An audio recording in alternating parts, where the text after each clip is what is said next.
I'm Colin I'm Ryan. Today on Duel of the Fans, we're talking. about Phantom Menace.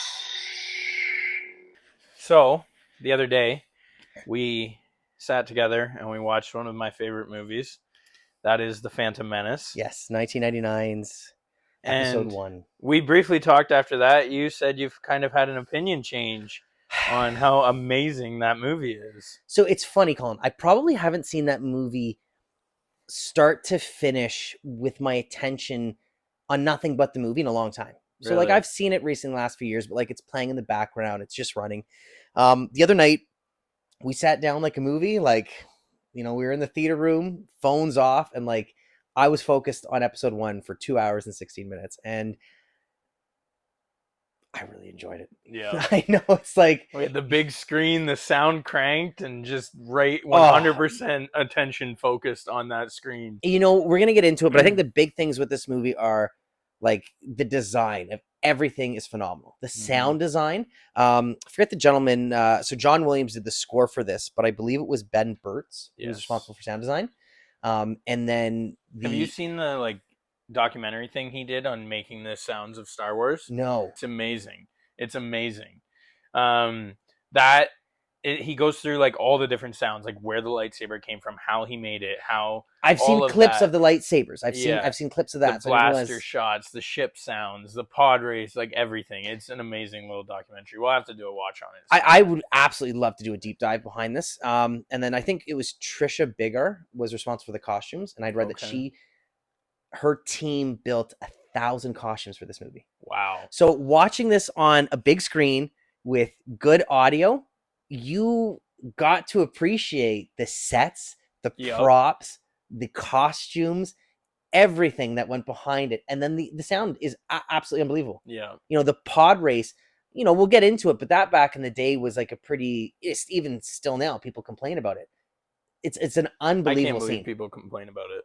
It's fantastic. The sound that each one of those pod racers has its own unique sound that they set muscle cars to motorbikes. The chairs rumble. Yeah. So I think, like everyone, I kind of thought back in episode 1, I had the rose tinted glasses, saw it as a kid. It was cool. It was the first Star Wars.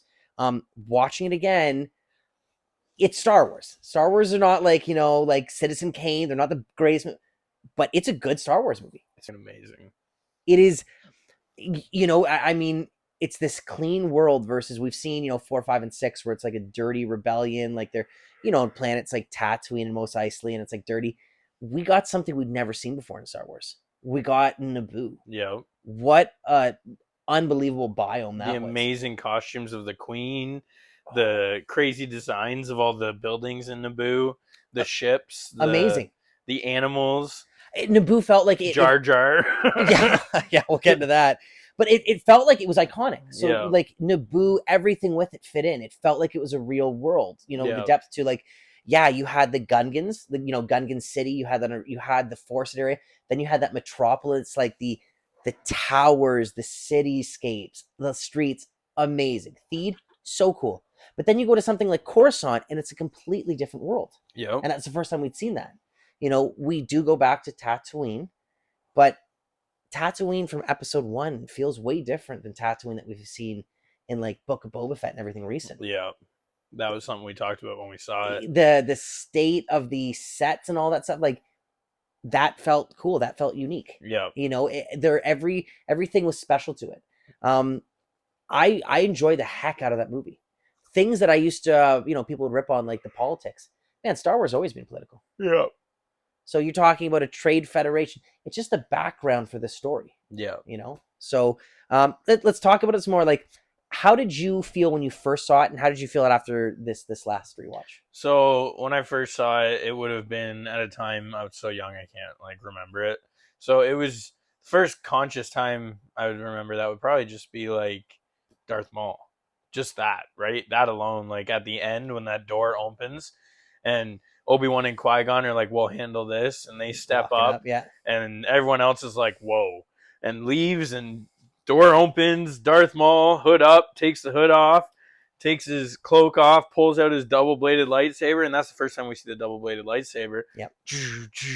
Like that was amazing. And then that whole fight at the end, which is still to this day, I think one of the best Star Wars fights we've ever seen. It's funny, just to kind of go off that end thing there, that was the biggest we'd ever seen. So episode 1 had one climax. So sorry, we'll say episode 4. The first Star Wars we saw, A New Hope, had one climax, the Battle of Yavin. The second one, there was kind of 2 going on. There was the, Bespin's, Luke with Vader and like what was going on behind the scenes, kind of 2 and then you had Return of the Jedi, which was 3 climaxes. You had the ground battle in Endor, you had the space battle, and you had Luke and Vader. This was 4.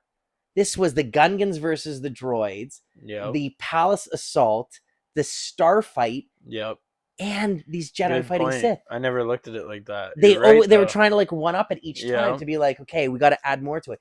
And I've heard complaints that it felt like a lot, or it was too much, but I didn't feel that way. I didn't feel that way. I've never felt that way. I love that. I love that part of Star Wars. I've never noticed that it went 1, 2, 3, 4, but like I love that part of Star Wars and how they can like fluidly do that, where you can have end of Revenge of the Sith. We've got Obi-Wan and Anakin, and then Yoda and Palpatine, and then everyone dying from Order 66. And the whole time you're not bored. You're not like, oh, I want to go back to that fight. You're like, what is happening here? And then you flip to the next one. You're like, oh my God. And then you look at the next one. You're like, oh. You're absolutely right. Like there was no scene switch. It just gets better. Yeah. And it seems like that happened in this one too. And like, it gets more and more intense every time. It really helps like to the excitement of that final like stretch of the movie. Like you're really on the edge of your seat. This one I think has still to this day the most iconic soundtrack for a fight ever. I think the Duel of the Fates with Qui-Gon and Obi-Wan versus Darth Maul has to be the most iconic sound for any fight in cinematic history ever. Like it's I know Battle of the Heroes in Revenge of the Sith, the Obi-Wan Anakin, that's a really good one too. Yeah, but I don't think it tops Duel of the Fates. No. You know how many saber battles I've had where I've gotten a speaker out and put on Duel of the Fates, and it makes it 100 times better every time. You just like audio the 100%, yeah. Oh yeah. Oh man, it gets chills down your spine. That was amazing. So I think when you kind of appreciate the movie, or you watch the movie and you take it for what it is, like there's a lot to appreciate. We talked about it, the sets, the design, all the design, sound, visual, the lightsaber battles, the action. I think the big thing that a lot of people forget and they rip on, this movie came out in 99. That CGI, those computer generated effects are phenomenal. Yeah. They're unbelievable. They hold up today. And I noticed there was a few times during the movie where we would pause it and be like, oh, a hair on that thing disappeared on a creature. Or like in the big Gungan battle, you start looking in the background and some of the images are doubled, but you're like, they do that stuff now. And I didn't notice it back then, and we really had to like stretch to pause it then. Yeah. Jar Jar, that's a whole thing, but that was one of the first like fully CG characters. That was one where it was a guy in a costume that they then, whatever it was, rotoscope or whatever. Yeah, instead of the motion, but like he was in a full Jar Jar, acting on set. He had a thing on his head that they'd look up. So they'd look up to it. There are scenes where like Qui-Gon's talking to Watto, where you can obviously tell that like Liam Neeson isn't dealing with anyone there, but it doesn't feel bad. Yeah. It doesn't feel like a bad... Unless you're looking for it, you're not going to notice it. Yeah, 100%. You're right. So, you were among the people who didn't love this movie, right? Yeah, I think I had the rose-tinted glasses. Other than the politics, which you briefly mentioned, what were other big parts of this movie that turned you off from it? So, I think as a kid, there was a lot more I liked behind the scenes because I played like the games and read the books, so like there was more filler. I think it kind of felt, I think as I got into like an adolescence, I felt like it was silly. I hated like the pod racing. It's like, why is there pod racing? I didn't like the pod race? There was like a weird point, but it was like, what isn't there to like about it? I think there was almost a point where I didn't like Anakin. I didn't like, it's what's his name? Jake Lloyd. Yeah. I like didn't like the character of him. You're not supposed to. You're not supposed to be like, he's supposed to be a little bit whiny, a little bit like, he's a kid. Yeah. He talks about his pod racer and pod racing all the time. That's what kids of that age do. 100%. They don't stop talking about something they focus on. Yeah. So there were things I didn't like. He's a kid who's never seen people, right? Like he's stuck with this same little group of friends and his mom and Watto. And then this angel comes along who is Padme. So he's already starstruck. He's showing off. He's like, I've got the coolest pod race. Yeah. And I'm the only human that can do it. And yeah, he's like showing off and being a very, like you said, kid of that age when some new cool people come around that they've never met before. Like that's literally what kids do, you know? It's, and I had read something because we talked about it during the movie that I kind of felt maybe they should have kept Hayden Christensen all the way through because it would have made for a better dynamic between him and Natalie Portman. George Lucas intentionally put Anakin as a younger child because he wanted that dynamic of a child being separated from his mother. So that's much more traumatic than a teenager being separated from his mother who might want to leave. Yeah. So it's funny. The older I got, I kind of was like, man, I appreciate this a little bit more. Yeah. I was like, why was this kid whining? He gets to go to the Jedi Council, the Jedi Temple. He gets a course and he gets to do so much. And you're like, you just said it. He doesn't know any of this stuff. Yeah. He's never been like exposed to any of this. Yeah. You know, like we'll talk about it when we get there, but the Jedi Council says something to him like fear. There's much fear in him. Like, of course there's fear in him. You plucked him from his mother. Yeah. You flew him halfway across the galaxy. You're putting him in front of these like arrogant dickheads. Yeah. To like, you know, judge him. And like, yeah, of course he's fearful. Yeah. Any kid would be that way. Especially after like when you just said like about the Jedi Council, like he was also looking at them like they were the coolest people ever. Yeah. And then how intimidating would that be for them to be like, yeah, no. Yeah. Right? And like, yeah, good point. That's crazy. I never looked at it like that. We so there's, I don't know, there was just certain things that like just went back and like I enjoyed things, like I said, because of the outside stuff. So I enjoyed some of the Gungan stuff because I had the Lego, or I enjoyed certain aspects of the movie because I played the Phantom Menace game for PS1. I just didn't think it was that good. I don't know what it was. Like there wasn't enough going on. There was boring characters. You know, I think the biggest slack, and still to this day, which is a valid point, I think Jar Jar was misused. Mm-hmm. I think so. There are annoying characters in all of Star Wars. Yeah. In any Star Wars movies, you can pick out an annoying character. Yeah. Prequels, original. There's something about him that's like uniquely annoying though, and I think it's almost a combination. But his dialogue, it's not the way he speaks. It's like the broken English. So Yoda spoke broken English and we could understand him. Jar Jar was very difficult to like understand. And I remember even as a kid, like I didn't understand why he was. You like, still don't understand he? Yeah. Why he was banished from Gungan City. Yeah. And it's because he crashed Boss Nass's ship. Yeah. But like just the way he talks and stuff. And I think the big thing in the finale for me, and it still kind of holds up to now, I don't like the slapstick that he has in that battle. Like I don't like, it's a war going on. Like Gungans are dying, they're being slaughtered. It's this big thing. And like Jar Jar's spinning the bombs and he's like falling over. Yeah. And he's like getting clipped. And it's like, it was unnecessary. My biggest gripe in the entire movie, the worst scene in the entire movie, is that 10-second scene where they all walk out with the flags and the pod race and the music is going. It's amazing. And Jar Jar looks at that creature and it farts and it looks at him and he goes like the PU. That was the kind of stuff that like, I think even at that age, as I saw it like 8 or 9, I was like, it's kind of silly.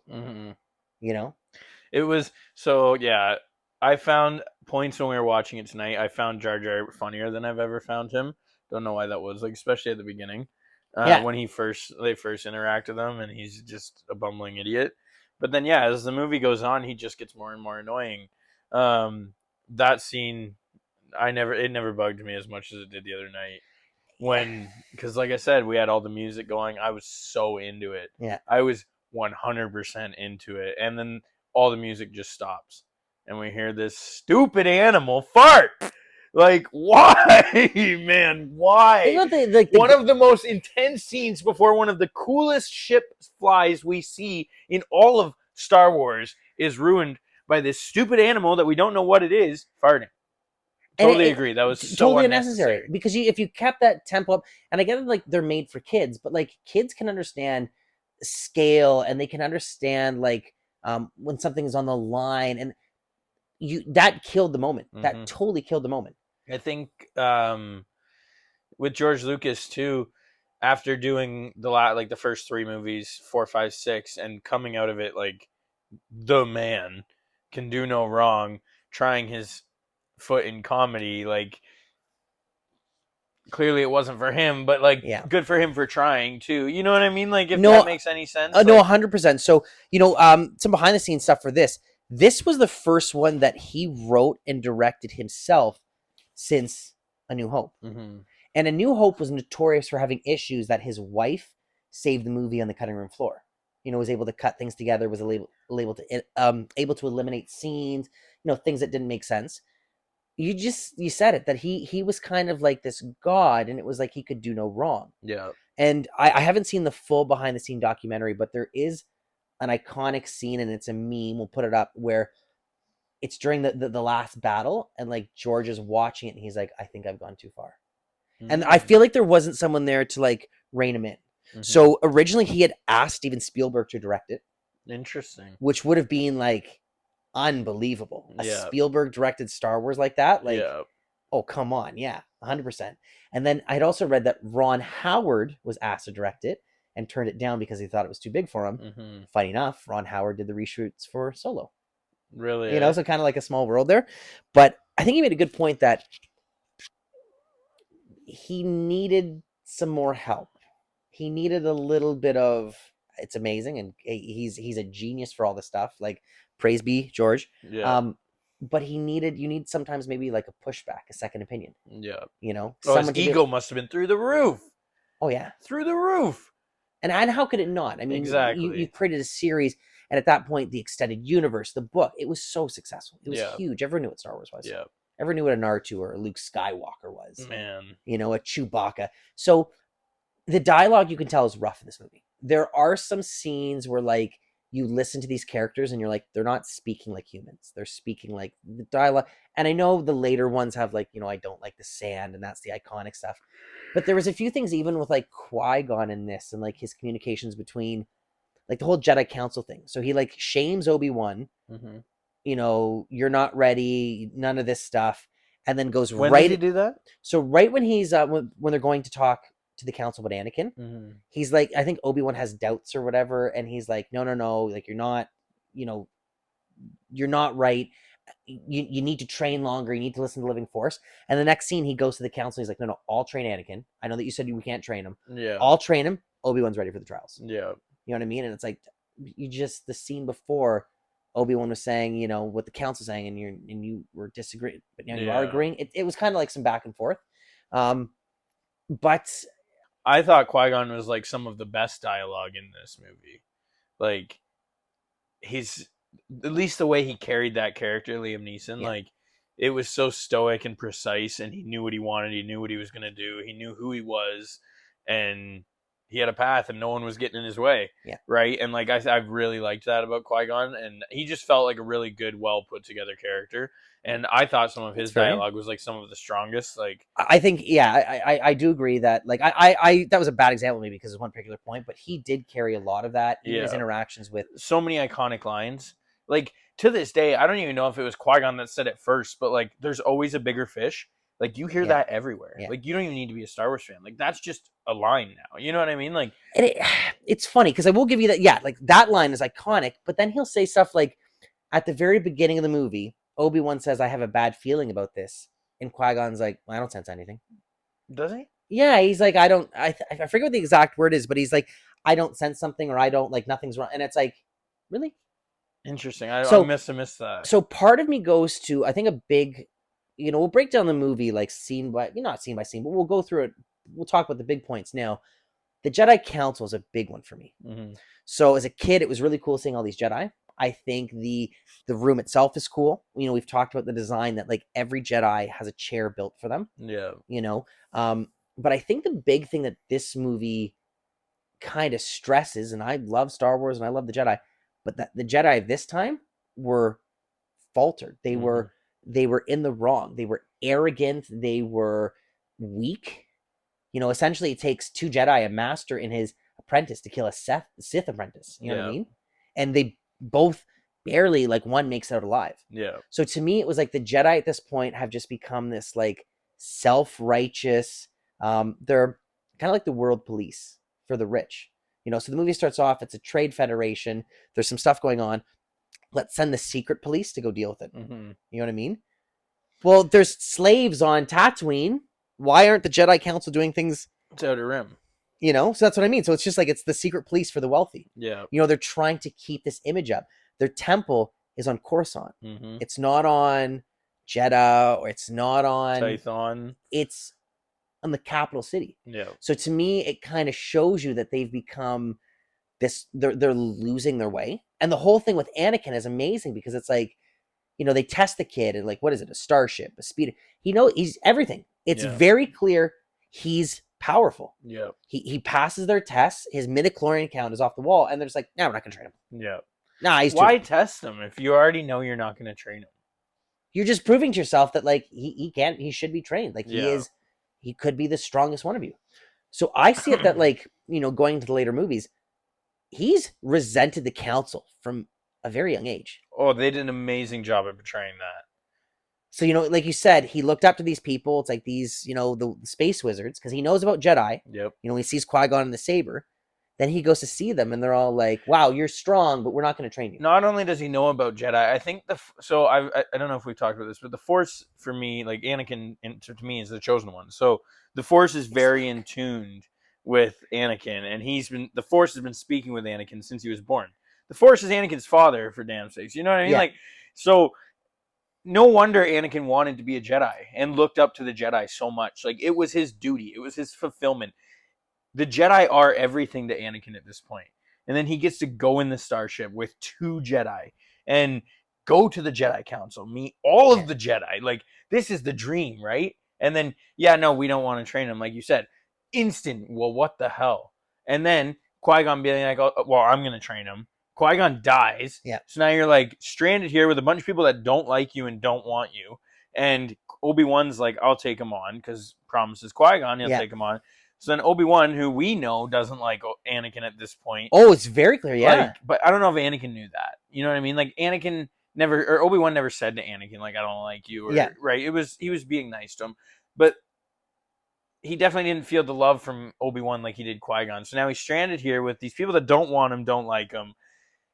He looked up to these people, and he's destined to become one of these arrogant, like, what? Yeah, of course it's and you made a great point with it. So I feel like Obi-Wan in this. So there's not a lot of Obi-Wan in this movie. He's my favorite Jedi. He's kind of a broken character in this. And I've read some behind the scenes that a lot of what happens between Qui-Gon and the story, like between Anakin and the pot, that was supposed to be Obi-Wan's role. And Qui-Gon was supposed to show up later during Coruscant when they showed up at the temple. I feel like in this one, Obi-Wan, and I've always loved him in this movie, is becoming the arrogant Jedi. He's trying to follow in the council's ways, which is faulted. Like, it's wrong. They're improper. Yeah. And how they do everything. But he's like the perfect Jedi in that, like, he's training, he's diligent, he's becoming what they want them to be, but what they are and what they want to be is wrong. You know what I mean? So even like he says a few lines about like another worthless life form. He has no need for Anakin. When the council refuses to train him, he's like bad mouthing. In that scene, you can put it up. He's like talking to Qui-Gon, bad mouthing Anakin, and Anakin is like 2 feet behind him with R2. The kid can hear you. You know what I mean? Like, you're not making it. And it ends up being that like Obi-Wan doesn't train Anakin because he thinks he's the chosen one or anything. He trains him because of his master. Yeah. And he has resentment towards Anakin now because Anakin essentially got Qui-Gon killed. Yeah. Like, all of this leading up, like, it's his fault. That's you know what an I mean? Interesting thought for sure. So I like it that. So Dave Filoni has come out, and there's interviews, and I highly recommend everyone watch it. But he talks about Duel of the Fates and what it means. The Duel is the fate of Anakin. Yeah. It's Qui-Gon versus Darth Maul. It's what side will Anakin fall to. Yeah. Anakin was taken from his mother at a young age. He has no parent. He has no guidance. He needed Qui-Gon. Yeah. He needed that father figure. What he gets instead is, you were my brother, Anakin. I loved you. Anakin doesn't need a brother. Yeah. That's why he's like, you see him in these movies, and I appreciate it more that like he's emotionally stunted. He's like awkward and shit. He hasn't been raised properly.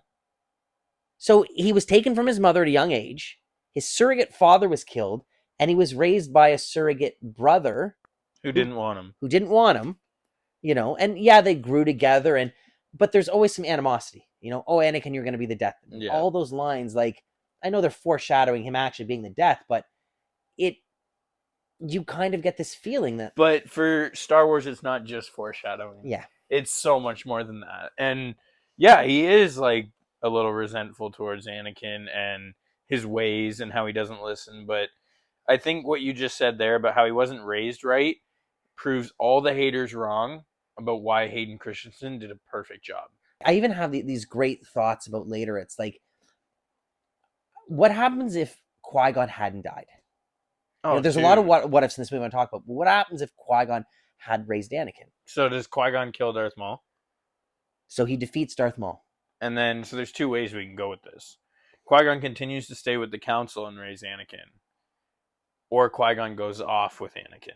Now, he was kind of on the outside of the Council because he was a master, so didn't agree to the Council. I think, oh man, I would love to make a fan fiction about this, but if Qui-Gon left the Council to train Anakin, Dooku's going with him.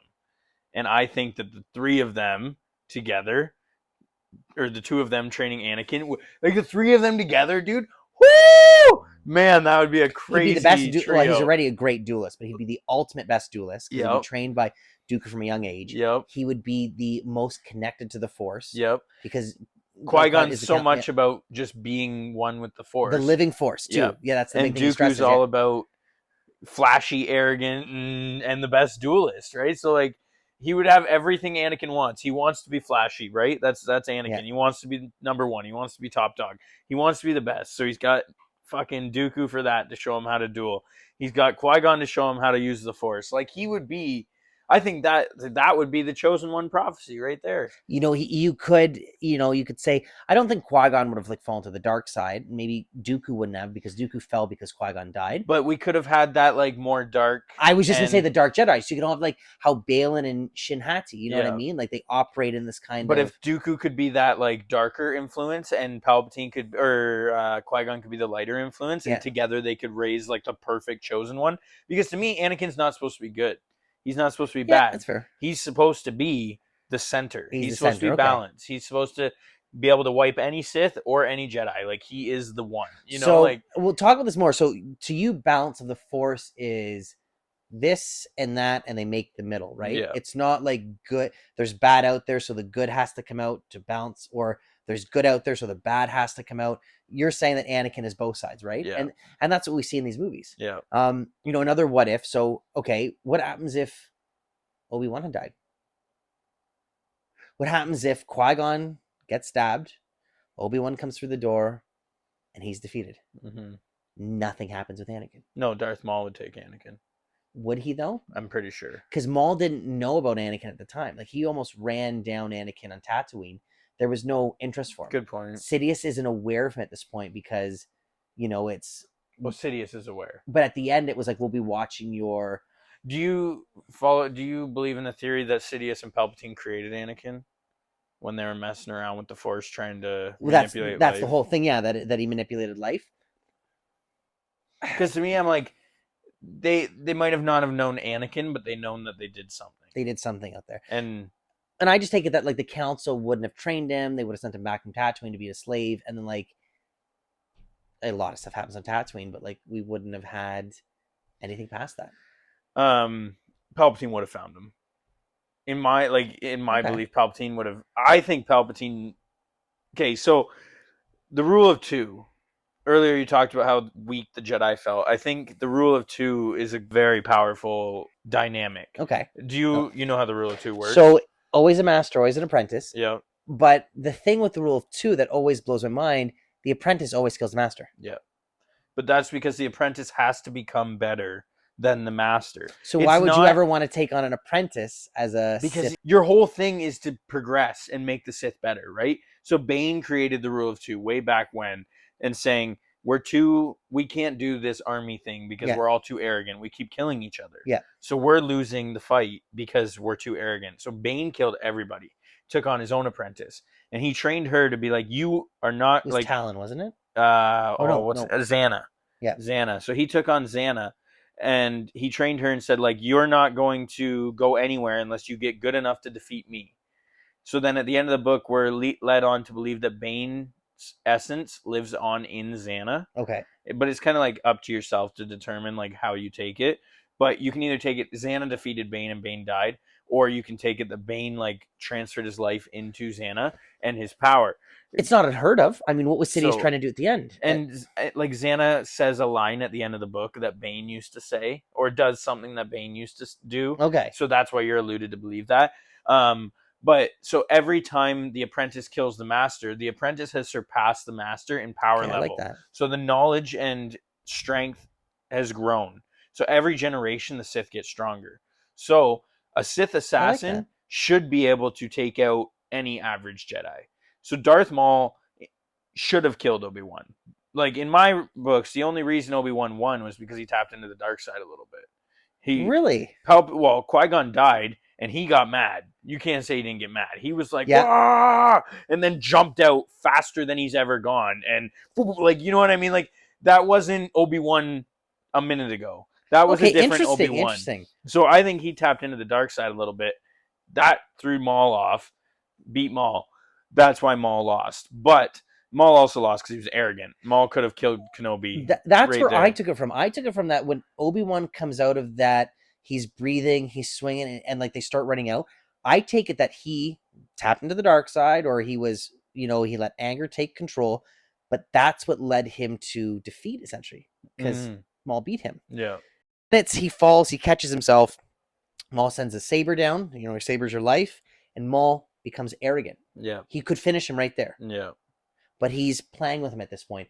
And then I take it that Obi-Wan looks to Qui-Gon and Qui-Gon's body and his saber and connects back to the Force, but the light. I love that. That's so cool. Yeah. So I take it that like he tried the dark, didn't work for him, and realized, no, I have to connect to the light, what my master taught me. Yeah. Pulls the saber. That makes a lot of sense. And that's But he definitely used the dark side in that moment. And he did best Darth Maul for a second. Yeah. He had him. He cut his saber in half. Drops it right. Yep. And then, like, even after that, for a second, I still feel like he was on the. It was like pure power. It was overwhelming. And then you're right. He got bested because he was using the dark side. That's a great way of putting it. Where was I going with this? So we were talking about the rule of two. Yes. So, anyways, Darth Maul should have slaughtered Obi-Wan, in my opinion. Like, he should have slaughtered both of them. And Palpatine is on another level of power. And Plagueis should, at this point, be equal with Palpatine, if not just a tad bit less, because Palpatine kills him. Plagueis is dead prior to this, right? Plagueis is alive during Episode 1. Oh, see, that I wasn't aware of. We don't, see it in the movie at all. He doesn't talk about it, but it's in the Darth Plagueis book. He's alive. So the night that Plagueis dies is the night that Darth Maul, or is the night before Darth Maul goes and kills Qui-Gon, if I'm not mistaken. Interesting. So they're drinking. They go to a party because Palpatine just got elected. Yep. So they go to the party, and Palpatine gets Plagueis wasted. This part really bugs me because you're supposed to fight your master to show that you're more powerful. Palpatine killed Plagueis in his sleep. He got him wasted and killed him while he was drunk because Plagueis trusted him. Yeah. So he tricked him into killing him, and I'm like, that's a little shady because. But Palpatine is the great manipulator. Yes, but Palpatine's also show us your I feel like if anything, he should be the one to be. If you're the one that's going to end the rule of two and take over the galaxy forever, because that was his plan. Yeah. He didn't want to die. He was like, Vader's going to be my servant. I am the Sith Lord. There was no taking over Palpatine in his mind. He was the end. But what about taking on Maul at that point? So he took on, because I haven't read Maul it. was an assassin. Maul was, in Plagueis' eyes, Maul was an assassin. Maul wasn't an apprentice. He was literally just a tool. I really like that. Along with Ventress as well. So with because it's kind of was the apprentice, Ventress was the tool. Yeah, I like that. I like that. But so Darth Maul was never really a Sith. He was just an assassin. And Darth Maul's training was brutal too. Have you ever seen any behind the scenes of that? Amazing. I feel like that's why we lose justice of it in the Clone Wars. Yeah. I like the stoic. Yeah. Very soft spoken. My actions are. Yeah, they say everything. That's all I need to say. But where I was going with this initially, the rule of two, Palpatine and Plagueis definitely had to feel Anakin in the Force. There's no way if they were looking for that, Palpatine's looking for an apprentice, right? He's about to kill Plagueis. This is his whole goal. He's like, I need someone. Yeah. There's no way he can't feel Anakin out there. So do you feel that maybe there should have been some, in this movie, in just what we saw, some sort of direction, when the ship they leave the blockade, which they leave the blockade way too easily. They take a few hits. R2 fixes them, and they say we have to land on this planet Tatooine. Do you feel like there should have been something there, maybe that like Palpatine forced their hand that way, or they're talking to him through totally communication, think that. and he's 100%. like, "Land on Tatooine. I have a contact for you." 100%. You know what I mean? Because then behind the scenes, you could be like, "Well, he told him to land on Tatooine because he wanted to, put Anakin and start the chain of events." Yeah, you know I totally think they should have done that. Or even where Maul is, because you could say that the Force kind of pulled him there. When Maul is talking to Palpatine, he's like, if the trace is correct, Tatooine is sparsely populated. Maybe had some sort of indication there, I definitely think the Force led them there. I don't know who mentioned it when we were watching it, but someone said, like, why would they go to Tatooine? And it was just, for me, it's the Force. The Force is the reason they went to Tatooine. The reason they were there, and they looked at the map there and everything, it was the Force. It was meant to happen. And that's fair. I just think if they wanted to set up that Palpatine was aware of Anakin and wanted to get the ball rolling on this, maybe his hand should have guided it a little bit more. Totally agree. Because, again, we laugh at that scene. Qui-Gon tells Anakin to drop. He is 13 seconds for being smushed by Darth Maul, who has zero shits about him. Yeah. So it wasn't like, it wasn't even like a saying like, Palpatine's like, get the child. Or, he talks to him, he's like, yeah, take the child or something. Yeah. The child means nothing to Darth Maul. Yeah. His focus is kill the Jedi. Yeah. Kill the Jedi, take the Queen. Yeah. That's it. He could have killed Anakin. He could have run him down to like, that's the end of the Star Wars. Yeah. So I would have liked to, maybe if that was the plan from the beginning, kind of shown a little direction that like, we get that line, I'll take great interest in your... We'll watch your career with great interest. Yeah. Okay. Yep. So maybe I'm wrong. Maybe Palpatine didn't know about Anakin. In my mind, that was always my thoughts, though. But I like that, though, that like, he knows that there's something out there. He had to have, like, that's his whole grand plan, and he planned to kill Plagueis around finding the one so he could do everything. I'm like, to me, Palpatine is so cool. Like, I think he's such an underrated character. Like, you got to think, we're 1,000+ years into the rule of two of every single generation of Sith, who are the most arrogant people in the galaxy, going, nope, not going to be selfish today, going to keep the chain going. Yeah. Because one day, someone will do it. Palpatine was like, yeah, that's me. Like, that. How do people not just love Palpatine? See, like, and then he did it. Not only was he like, yeah, that's me, he did it. And he did it well. He killed 90%. Sorry. Before everything else, he killed every single Jedi but 2. Yeah. Everyone. He took the chosen one for himself. He put the galaxy in turmoil. But not only did he put the galaxy in turmoil, he looked like the good guy while doing it. Like, insane. He did it. So, they call Obi-Wan in the later movies like the negotiator. It really should have been stressed more that Palpatine is just so brilliantly manipulative, that he is just so, like, we didn't need, and we'll talk about it in episode 3, the fight scene when they go to arrest him, I am the Senate. There's way better footage that was shot for that fight scene. It never should have been a fight scene. It should have been him manipulating everyone. It should have been him manipulating the guards to turn on the Jedi, and so many things, like the people. Did you see the one thing where it was like him talking to the camera, and he was like, "Oh, they're attacking me! Like, what are we doing? Like, they're starting. What is happening?" And then he like killed the cameras, and like a grin came over his face, and then killed them all. It's like, that would have been so much cooler. And I would have been okay if I'd never seen Palpatine use a lightsaber. If he was so powerful in the Force that it was just all Force lightning and Force moves, and like he was this frail old man that could stop a lightsaber blade and then stop your heart. You know what I mean? Stops the heart and does this. And like, so he's, if you had to have a throne room fight, or if you had to have some fight with him, he's not getting flipped over chairs and landing on his head with his feet in the air like an ass hat. He's deadly. Yeah. He is, he's vicious. He's very quiet, but like, so I don't know. There were some things with, I think you said back in the day that like, when you saw this, you weren't aware that Palpatine was Sidious, right? No, I was, but I wished I hadn't.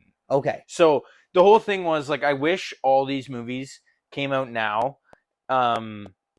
and then we didn't know like Palpatine what like. So I want them to still come out in order that they did. 4, 5, 6. Right? We have Darth Sidious. Mm-hmm. I don't think we hear Palpatine. No, an episode in Empire Strikes Back, we hear the Emperor. Yeah. I don't think we hear, could be wrong, but I don't even think we hear the last name. So I think it's just the Emperor. Yeah, so we don't know he's Palpatine. So then episode 1 comes around, there's just this old dude. Yes, it's the same actor if you really look into it. Yeah. But it's just this old dude, right? So you're like, okay, old dude. And then we're like, that old dude's kind of shady. And then episode 3 comes around and Anakin's like, oh, I think Palpatine's a Sith Lord. Yeah. Like, it all comes full circle in episode 3. So if you weren't deep diving to like do your research, you wouldn't know. And then episode 3 would come around and you'd be like, what? That dude is this dude and this is Vader and like, woo! All together. You know, we talked about this. The Dooku kind of revealed Dooku should have been in Phantom Menace. Mm-hmm. So if your plan, George, was to 100%. Use him later, he should have been in the throne room, in the council room. He should have been something. Yeah. Should have had some dialogue with Qui-Gon, like, you know, establishing that relationship. It would have been amazing if Qui-Gon went to Dooku to talk about Anakin. Because then before the council. You could have played it up then, in theory, that you were setting up Dooku to be the Emperor. Mm-hmm. You know what I mean? So he's cool. The whole thing behind there. But yeah, then you realize, like you said, it's this nerdy politician. Yeah. Who's just kind of like manipulative and we don't like him and he's doing the slimy stuff. But you're like, oh, okay, yeah. Oh my God, he's the Emperor? Yeah. You know? So I loved Palpatine in this movie though. Yeah. Like being that nerdy politician, and then you see the hooded version, right? And he looks very scary and you're like, who the hell is this dude? And damn, he's scary, right? Like, where does he talk to Maul? Is he on Coruscant? He's on Coruscant. I think he's just at his house. Because Palpatine has a house. Yeah, just and at this point, he would live on Coruscant because he's a senator, yeah. Senator, right? And like he grew up on Naboo, but he also killed his parents and left Naboo. So, did you know that? I don't think I did. Yeah, so Palpatine, Plagueis found Palpatine when he was a kid. There's the Darth Plagueis book is amazing. If you haven't read it, I highly recommend it. I'd absolutely love to do that. It starts off with Plagueis and Palpatine as Palpatine is a kid, and Plagueis just manipulates him into the point of, well, if you want to be anything, you should probably kill your parents. So he kills his parents and then leaves. Don't take note of everyone. And like lives with Plagueis for a while and becomes a Sith Lord. Yeah. His parents wanted him to be something. It's been a while since I read the book, so I might be off on a few things. But his parents wanted him to be something that he didn't want to be. And Plagueis was a Mun, so he was a big part in the banking. So he was like a banking, super rich banker. And he had a lot of influence. So he got Palpatine into the Senate and all of the politics. And it was his idea to make Palpatine the puppet because together they were supposed to be the ones. But Palpatine was like, no, I'm the boss. Yeah. And killed Plagueis in his sleep. You've trained me too well. Yeah. And then here we are now today where Palpatine's the man and he's the one who did it. But half of it was Plagueis' plan. And Palpatine wouldn't be where he is without Plagueis setting him up to be the influential person and all the connections that he needed throughout the years to get to where he is. But if you haven't read Plagueis, highly recommend reading Plagueis. It's also on Audible, which is what I listen to it on.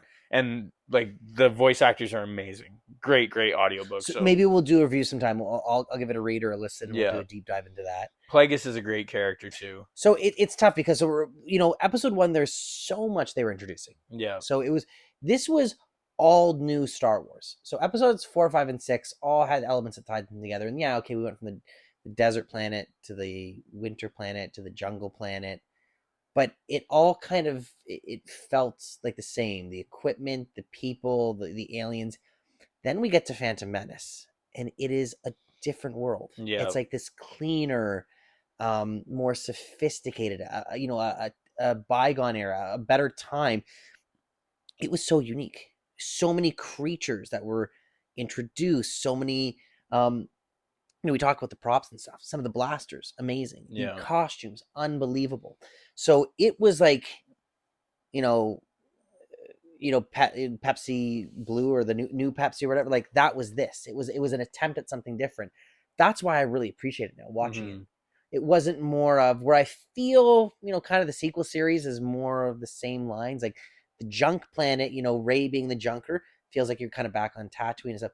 Whereas, like, yeah, we see some Anakin on Tatooine, but we see Theed and we see Naboo and we see Coruscant, and there's a lot more to it than that. And like, Tatooine just happens to be where Anakin is. Now, what was the reasoning for that? Why did Lucas set Anakin on Tatooine, knowing that later Luke would be on Tatooine? Well, because Luke is on Tatooine because he's Anakin's kid.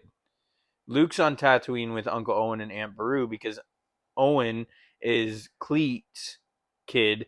Yeah. Cleet married Shmi, so Luke went to his uncles, right? Because Obi-Wan says he has uncles that live on. Yeah, and originally Owen was Obi-Wan's brother. Really? Yes. I didn't know that. It was set up that Uncle Owen and Obi-Wan were brothers, essentially. And Obi-Wan was this Jedi starfighter guy, and then his brother is like, that's crazy. But I find it strange, that people always say, why didn't Vader just go to the place where his family lived? Like, why wouldn't you start looking there? Well, he didn't know that the kids were alive. Yeah, which is true. He, in his mind, I think they died with Padme. Yeah. Which is even more tragic to the story of Anakin. We'll talk about, did he know there was twins, or was it just that she was pregnant? No, he definitely didn't know there was twins. Okay, we'll have to watch him and do that. Yeah. But yeah, so because he finds out diving into Luke's feelings at the end of Return of the Jedi. Okay. When he goes, oh, you have a sister, right? Like, yes, and that's where he comes from. So okay, so we'll focus a little bit more. We'll do a few more kind of feelings for this, and then we'll kind of take a break, and we'll maybe just run through some story plot points. Big thing in this, so villains. I wanted to get back to this because you made a great point. Villains in Phantom Menace are great. Mm-hmm. Darth Maul was menacing, very iconic. Yep. Palpatine, menacing behind the scenes. The battle droids. What did you think of the battle droids? Lame. Really? So one thing that I didn't notice when I was a kid, and like you said earlier, the movies are meant for kids, but like now I'm noticing it. They're droids. Why are they stupid? Why are they? You go in. No, you go in. And what? Like, they're droids. Whatever this one says, this one should be ready to say it. Like, they're okay. So yeah, so like they should be like more like that hive mind, that uniform. Yeah. Like, could you imagine if you had two computers talking to each other and they were like, "What? Huh?" Yeah. Like, when computers talk to each other, they're boom, data's sent. Like, it's not communicating like humans. The bandwidth of data that gets transferred should be instant and massive. Yeah. Where they shouldn't have to talk to each other like that. And that really bugs me. And I think they got dumbed down because of that. Like, they could be a menacing force, but not when they feel so stupid. Like, they're very threatening. I think you some great points in that. I like the fact that they were robots, because in this movie, we see the Jedi use lightsabers more than we have in anything else prior to this. Yeah. They are baseball swinging, cleaving them in half. You can't do that with humans. You wouldn't be able to get away with that if it was a human in armor as the villain. Yeah. But droid in there, go nuts. Yeah. I did enjoy that. One of the greatest scenes, you got to put it up, is when Qui-Gon, when they're rescuing the Queen, Qui-Gon and Obi-Wan, and they leap down. Yeah. Obi-Wan does his like split kick, but Qui-Gon slashes and then rolls it like he's putting a saber, like while they're still away, and then blows away with the Force. And it was so cool and clean, and like you just didn't get that sort of lightsaber combat. No, this was Nick Gillard's first movie. I believe so. The choreography is fantastic. Nick Gillard is something special. You can go back and watch these, and they almost feel a little choreographed, but they're really good. Like, I take it that the Jedi have not had a threat. So the Jedi that are on Coruscant, how they train, they're training very like superficially. Oh yeah. Going through the moves, and here's this, and okay, in this form, and practice and slow. Yeah. And they think they're really good. It's like you ever seen like those videos online where like a karate person will go up against an MMA fighter? Yeah. And it's like, yeah, exactly. This karate person is training in a dojo to do katas at the air. Where these MMA fighters are training to beat you up. Yeah. And like they just get dummied. Like they don't even stand a chance because it's not practical. Yes. So very, very good point, because that's exactly how the Jedi are. So that's what I feel like. There is no threat. They become lazy. They become arrogant. They think they're all powerful. But then all of a sudden, like that Sith assassin comes along, just ruins their shit. Yeah. He's training to kill. Yes. He's the MMA fighter. Yeah. Yeah.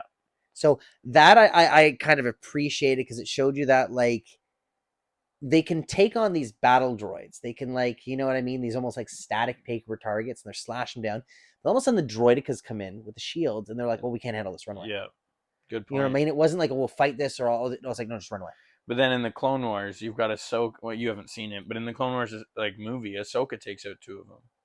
14-year-old Ahsoka. You get a lot of stuff even in the series where like they learn to roll grenade or thermal detonators into them, and they learn how to do stuff. It's like you're a Jedi, you can control the Force, you're super all powerful. That thing turns on the shield generator, destroy the shield generator. Yeah.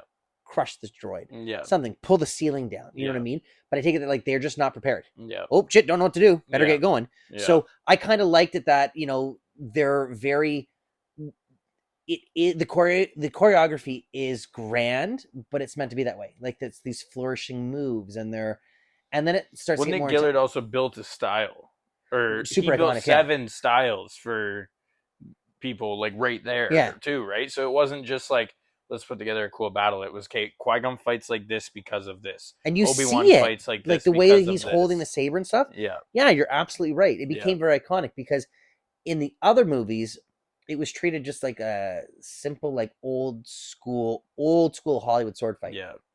Like the sabers are together and then down here and up here. And, I've watched some great behind the scenes on like some medieval armor. So guys that train and do fighting, or historians talking about like one of the biggest pet peeves are when 2 sabers lock and they're talking. It's like, why would you do that? Mm-hmm. You've never seen knights both holding swords out, like, you know what I mean? And I get that there's lightsaber and they're plat, and you can say that they're connected and there's a force pulling them together. But this was just like frantic movement. Mm-hmm. There wasn't a lot of that. There's a lot of like, that dynamic of Maul having a second blade. So now he can fight 2 people at once. If you watch that fight and you focus on Obi-Wan is trying to deal with the back end of a lightsaber. Yeah.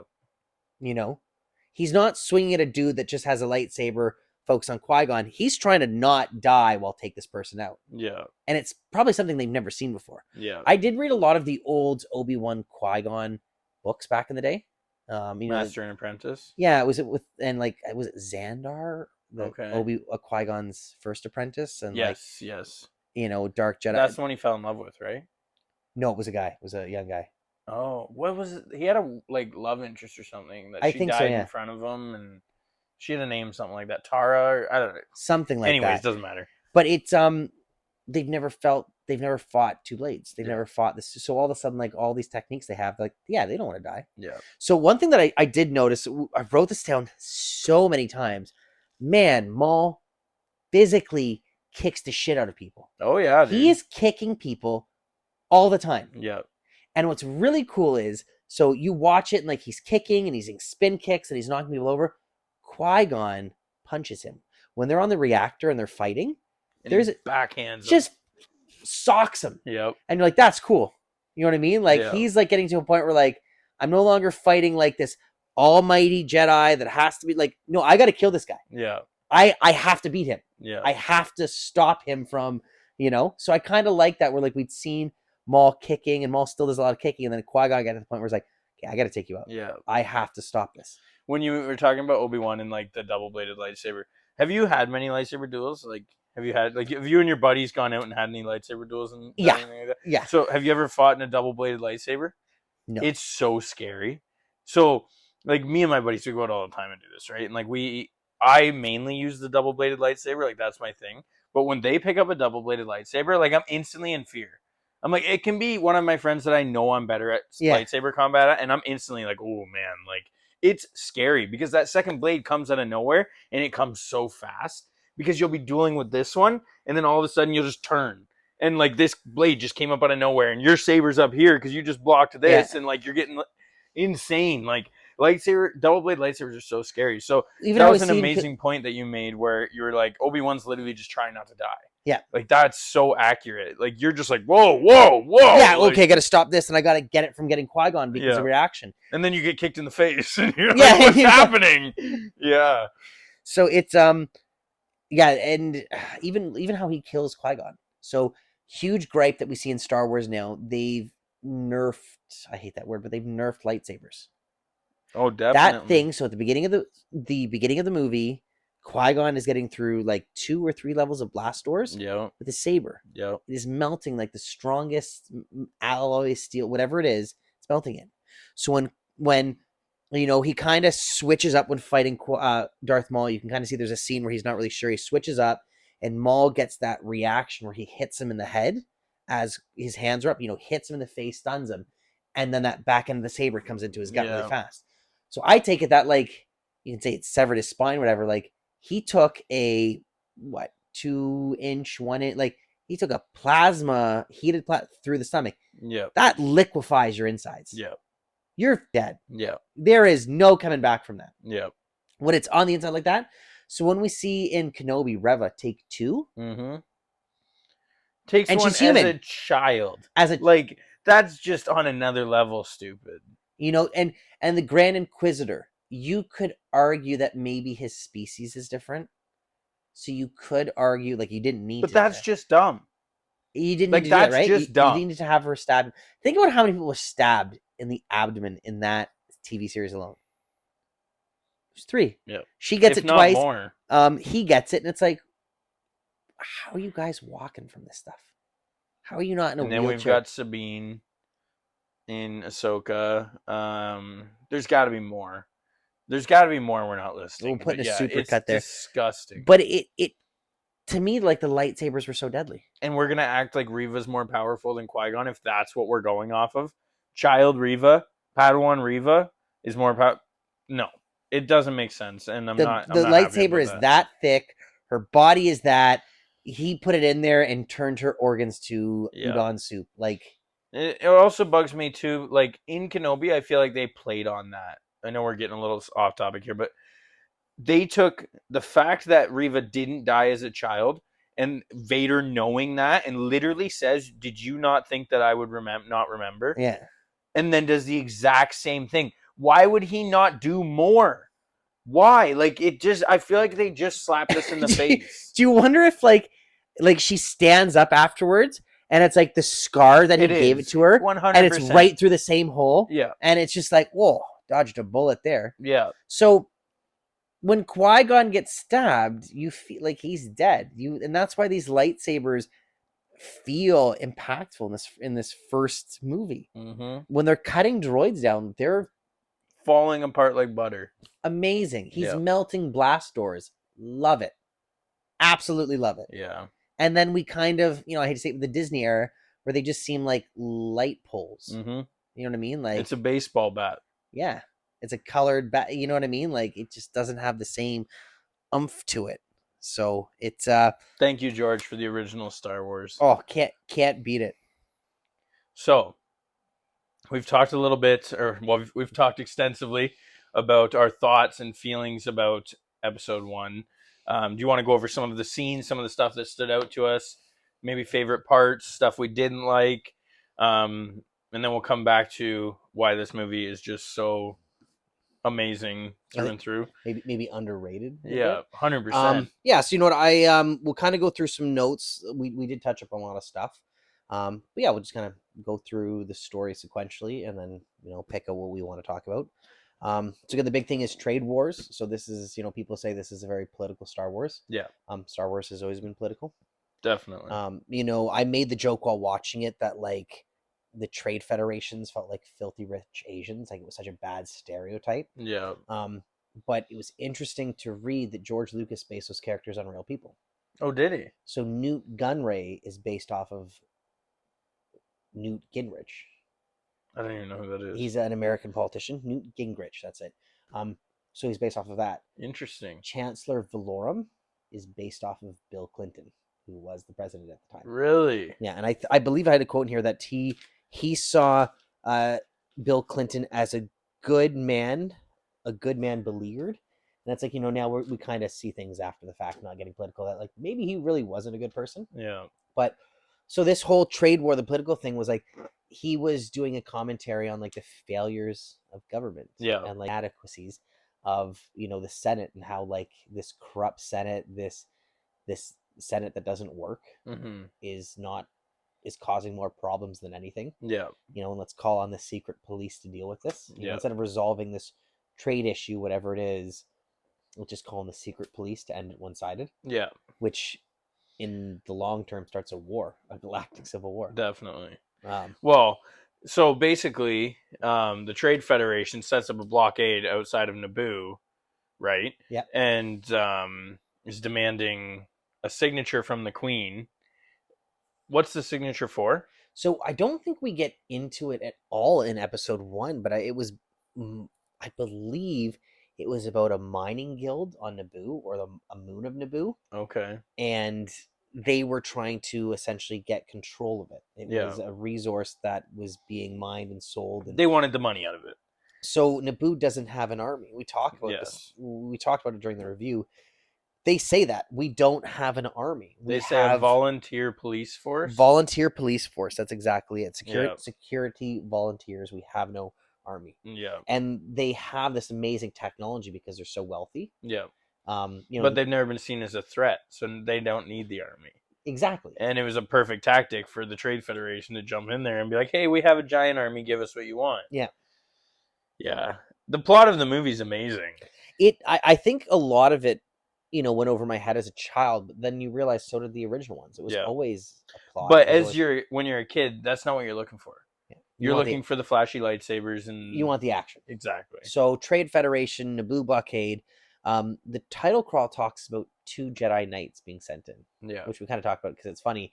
One's a Jedi Master and the other one's a Padawan. But I guess kind of like an ambiguous term is like, they're Jedi Knights. Like Knights Templar. I think to the outsiders, they would just be Jedi Knights. Yeah. Right? Like, Newt Gunray doesn't look at Kenobi and go, he's a Padawan. He just looks at, oh my God, that's a Jedi Knight. Yeah. Right? So that's the way I kind of looked at it. And Knight too. So, we know in the Jedi hierarchy, it's Grandmaster, Master, Knight, Apprentice, or Padawan. I think they're even using Knight as just an all-encompassing term, like a soldier. Yeah. And they're really just like glorified. I call them the secret police, but they're like just glorified bullies. Yeah. Like we have control over this force. We can change your mind. We can move ships. We can do all this stuff. But let's have a negotiation. How do you have a fair negotiation with that? You know what I mean? Like, so of course, like the Trade Federation is like, and the Trade Federation was super scared. Yes, like they're all like, "Oh my God, how do we deal with this?" Yeah, and you can go in there and talk to them. Absolutely, I'm not going in there and talking to them. And... like, we can invade a planet. That's fine, but 2 Jedi? Yeah, no way. Yeah, that was something I never really noticed till we watched the other day, and I was like, "Wow, they're so full of fear." Yeah, that they don't even know what to do in this moment. And I think again, we go back to it. It's like the Jedi are kind of like waning at this point in the galaxy. Like, there aren't as many as there were in like the High Republic. They're not as well known. But I think the clout or the kind of reputation they carry is almost more than what they are. Mm-hmm. You know what I mean? Definitely. So, we laugh about it. They essentially sent 2 Jedi Knights to stop this trade problem. They could have sent 200 and just like, it's solved. Yeah. But even so, after the trades go, like the negotiations go wrong, they go to Coruscant. Like, okay, send all the Jedi to Naboo. Mm-hmm. You send in the next movie, you send 200 to an arena on Geonosis to rescue 2 Jedi. Why wouldn't you have sent 200 to rescue 2 Jedi on Naboo? Yeah. And this, you know what I mean? Good point. So it was that arrogant, like, we don't have to quite, like, we're good enough, like 2 can handle it. But I really, really enjoyed in this movie the relationship between Qui-Gon and Obi-Wan. It's amazing. It's really good. It's there are some moments later in the movie where he kind of speaks down on Obi-Wan, or because he's always trying to teach him. Mm-hmm. He's just trying to make him better. Obi-Wan just endlessly looks up to him too. Yeah, doesn't question him. He questions him, but then he never pushes. Yes, you're right. Anakin does. So like, he'll be like, "Well, why do we do this?" Qui-Gon will tell him, and then he'll be like, "Oh, okay." Yes, it's like he's learning. He's trying to. You're right. It's not like Anakin, where it's like, "Well, my way's better." Yeah. Obi-Wan is like, no, I may not get what you're doing, but I get what you do, so I'm going to go along with it. Yeah, he respects his authority in the way that he The whole thing about him training Anakin at the end. Yeah. He doesn't understand it, but he does it because Qui-Gon asks him to. Definitely. We don't see a Qui-Gon Force Ghost shaming Obi-Wan. It's like Obi-Wan's like, no, my master was like the wisest guy I know, and I knew Yoda. Yeah. If we do see a Force Ghost of Qui-Gon shaming Obi-Wan now. That's the first thing he says when he comes back, doesn't he? Yeah, at that point. What's he say? He's like, you're so unwise or something like that. Took you long enough for Took something? you long. Like, what you know. Anyways. We'll talk about that because that's a terrible... That Kenobi series should have been more of this dynamic. Mm-hmm. It should have been... That Kenobi series, which should have been a movie, should have just been Qui-Gon reteaching Obi-Wan because he's lost his way. Yeah. Because that's what we see in this movie. Yeah, during our quick break, we were talking about Kenobi and the battle between Vader and Obi-Wan. And I said, remember that spark of hope I said that got Kenobi to win the fight? Yeah. That should have been Qui-Gon in his little call to Qui-Gon before the fight. In that ship, when he goes, Master, if there's any time, it's now. I need your help. No, but it wasn't now. It was actually just at the end of the movie and almost after credit scene. Yeah. No, you're 100% right. What? Like... It should have been the mark by as far as you possibly could. Yeah, they shot the other other broadside of the barn. Yeah, literally 2 townships over.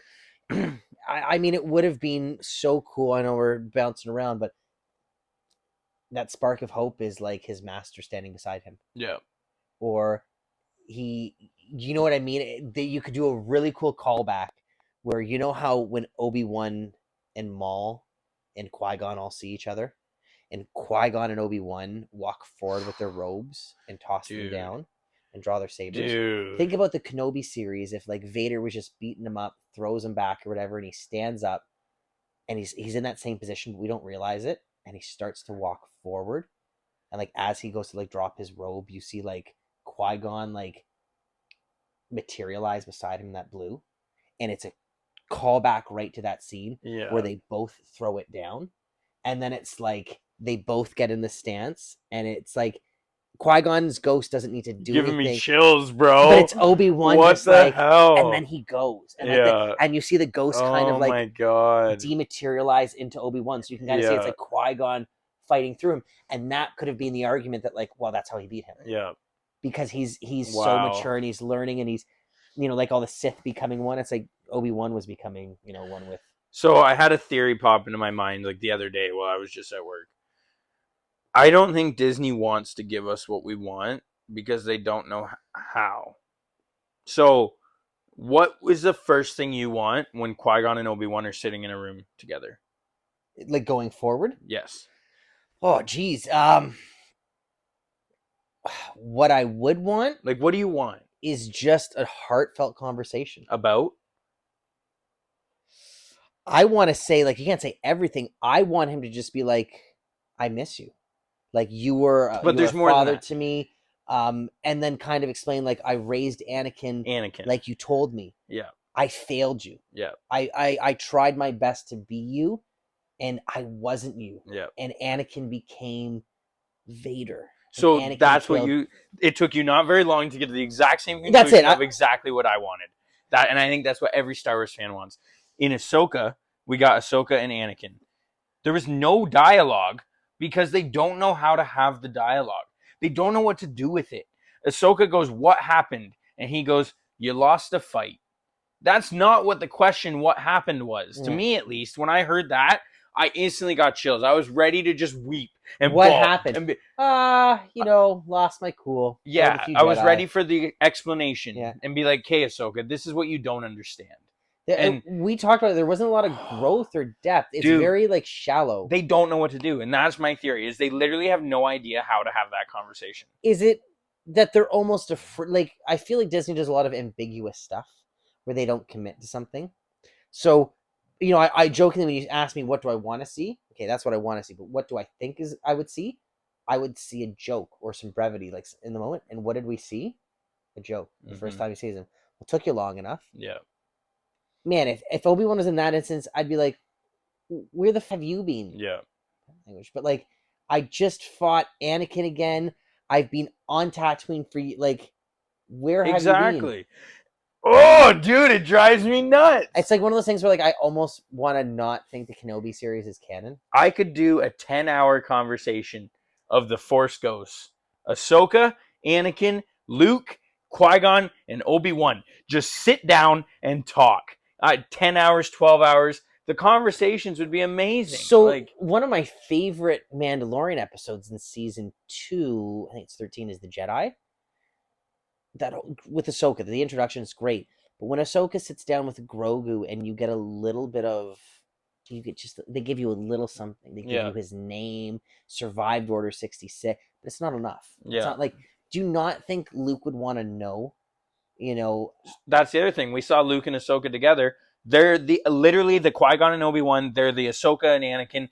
They're Luke and Ahsoka. How are you not going to talk about Anakin? And they probably have, but it's like, I don't want to know that they did it have. off screen. Yeah, I want to see something. I want to see him be like, or I want her to say something like, you're better than him, or you can be better than something, and it sparks, and he's like, what was he like?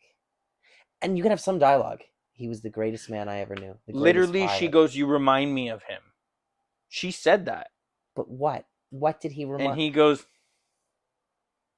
what did he do that remind? Look at Grogu jump. Like, what?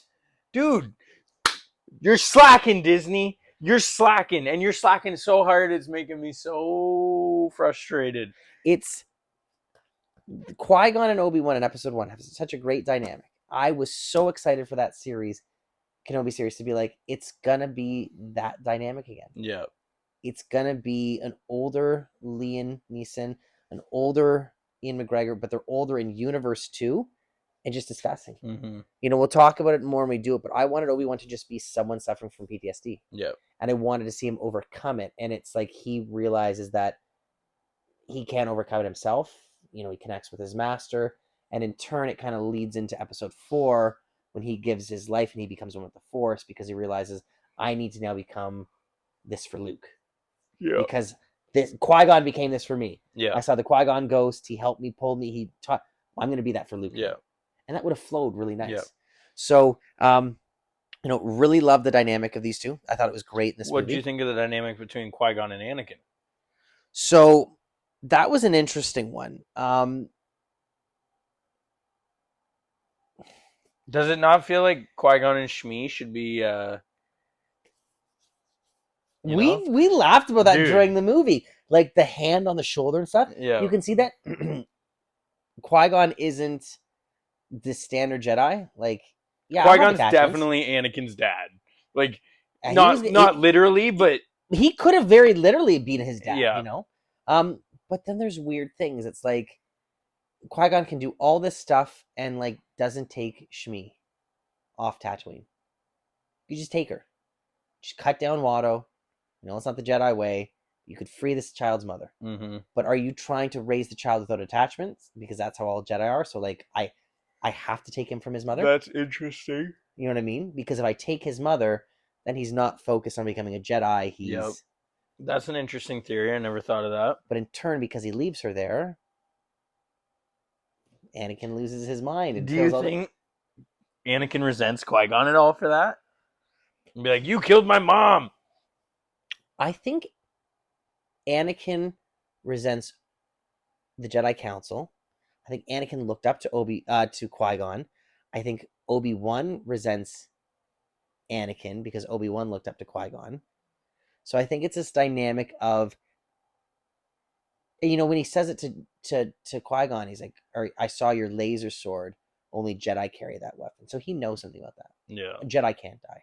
So there are these gods to him. So you said it earlier, when he kind of gets taken to become a Jedi, he's like, I get to be a god. These guys are God. Yeah. And then he realizes, no, they're arrogant weirdos. Yeah. That are bullies and, go against what they say. So I think he resents them, but I think he looks up to Qui-Gon. I think he because Qui-Gon had faith in them the whole way. Yeah. I'll bet my ship. I'll bet everything I have. I'll bet everything on you. Yeah. Because I believe in you. Yeah. I think that's probably the first time that Anakin ever had someone that was like, you believe in me? Definitely. You trust me this much? So, we talked about, man, what would that dynamic have been if Anakin had been raised by Qui-Gon? He would have been one hell of a Jedi. Yeah. Because Qui-Gon would have... Like I said, would he have even been a Jedi? I think Qui-Gon would have curbed that, because Qui-Gon would have raised him as a Jedi. Mm-hmm. So I think Qui-Gon would have curbed that dark side. I think he would have had that ability and that insight to be like, we'll make you better. Mm-hmm. We'll work through this. So I really like that dynamic. So the next thing we see, so essentially, okay, so Qui-Gon and Obi-Wan in the hangar, they kind of, have a bad feeling about this. Qui-Gon ignores him, kind of funny. We see the CGI droids for the first time. I would have liked we talked about this earlier too, some overarching thing where it said like the droids have these personalities because droids have to have something. If they're too robotic and too autonomous, and like they will turn against everyone because they just, it's like a hive mind, and like we'll eliminate whatever. Okay, we'll eliminate the thing controlling us. That's interesting. Like how C-3PO and R2 have a personality. So it's like the droids have like a very, because they're mass produced, they're almost like very basic juvenile personalities. So that could have been brought along better. So the captains are smarter and like control these like lesser battle droids that are like, more has been put into the brain of the, exactly. Yeah, that's a good, I like that. So you have one strong one, leading a bunch of like almost children, we'll say. CGI droids are great. We see lightsabers in this movie instantly, and like we see like the prowess of these Jedi, because we haven't seen that before. In the other movies, the lightsaber battles are cool and they're iconic, but like we see these people who have spent their whole lives being raised as Jedi. Yeah. The movements, the force pushes, it's crazy. We talked about this too. They get a little like, oh hey, we can take down these stick figures, but all of a sudden the droidicas, and they're like, we're out of here. And they use that force run, which we never see again. Yep. Would have been great maybe at the end of the movie when you're separated by a hallway and you need to cover distance. Anyways, their energy bar didn't recharge in time. Yeah. A big thing that was really funny with this movie, that once I noticed it, I couldn't stop noticing it, was Obi-Wan's wig. Yeah, you mentioned that a lot. So even if you look at the poster for this movie, and Ewan McGregor had come out saying that like he was heartbroken when he saw the poster because they used one of the images of him with the wig, the costume. So we're just a little bit into this movie, and my God, they're amazing. We've got Newt Gunray, we've got the Jedi, we've got Viceroy, we've got the pilots for the ship.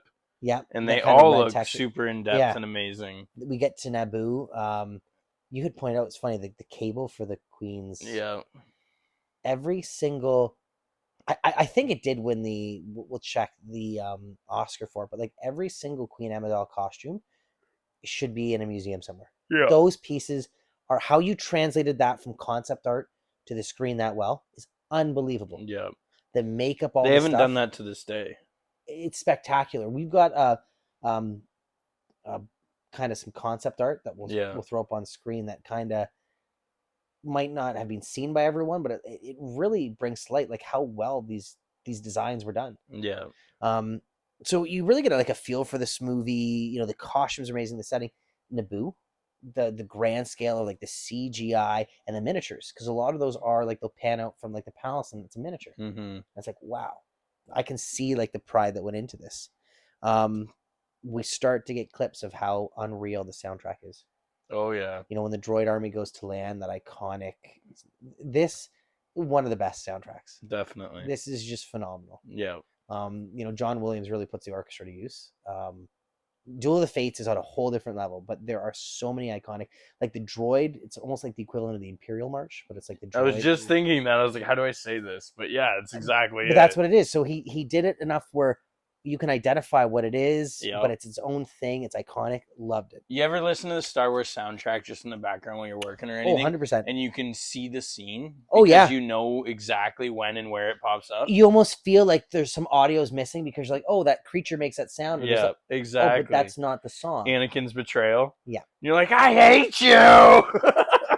Yeah, definitely. Where's the audio? I mean, it's like I really think that Obi-Wan seemed very arrogant and rude almost, but he seemed like a Jedi of the time. Yeah, like he was a product of the environment. That's what he wanted to be. Because that's what he thought. I'm going to be the best Jedi. Qui-Gon even says like, you're going to be good at what you're looking for, but I have a different path. Yeah, and that's raising Anakin. Yeah, yeah. So we'd seen Naboo, we'd seen Theed, we'd seen the city, and then we got Gungan City. That was cool. That was super cool. The submersive, the Jedi's thrown in the rebreathers, wading into the pond, and a different way of living that's so not cool. Earth-like. You know, the technology. I forget, but the energy balls, they're called bombas, or well, something like yeah. that. You know, that whole technology, the shield's great. The bongo, The bongo. absolutely so cool. One of my That was a favorite great Legos. scene. Um, Always a bigger fish. I mean, it's so iconic. Yeah. You know, And then we come back and the ship rises in Theed and we go out and that's when we sneak into the hallway and jump down, hack up those droids like we were talking about before. it's Save the queen. so I was saying here, we made the joke too, even just before that, the just before that scene there was the Trade Federation fights Windows 2000 background. So it's like when the Trade Yeah. Federation lands and it's that iconic. Um, we had two that like we can pair it up, but Boss Nass does an amazing Futurama Richard Yeah. Nixon, which I mean, you know, good on them. We kind of see a lot of Obi-Wan being a pilot and mechanic too. He's the one. So it's said later that like he doesn't like to fly or do all that stuff, but it's like, but he does, and he was very tech savvy. But yeah, then we get He was like the Anakin before Anakin. Anakin, absolutely. But then we get that amazing rescue, Qui-Gon and Obi-Wan, and that samurai move is so cool. We'll put it up, but that is just like that spin and holster it while they're still enemies, but like, I'm done, I can blow you away. Amazing. They do seem, the droids seem like they could be like menacing and threatening, you know, especially when you see the big armies. Mm-hmm. You know, I will give it that, like, okay, yeah, they have to have bad AIs or else they'll take over, and they're, you know, organized into hierarchy of droids, but it's always overwhelming odds, or an enemy that like doesn't fear, or there's no retreat because they're injured. Yeah. It's just a moving wall of like that's pretty cool.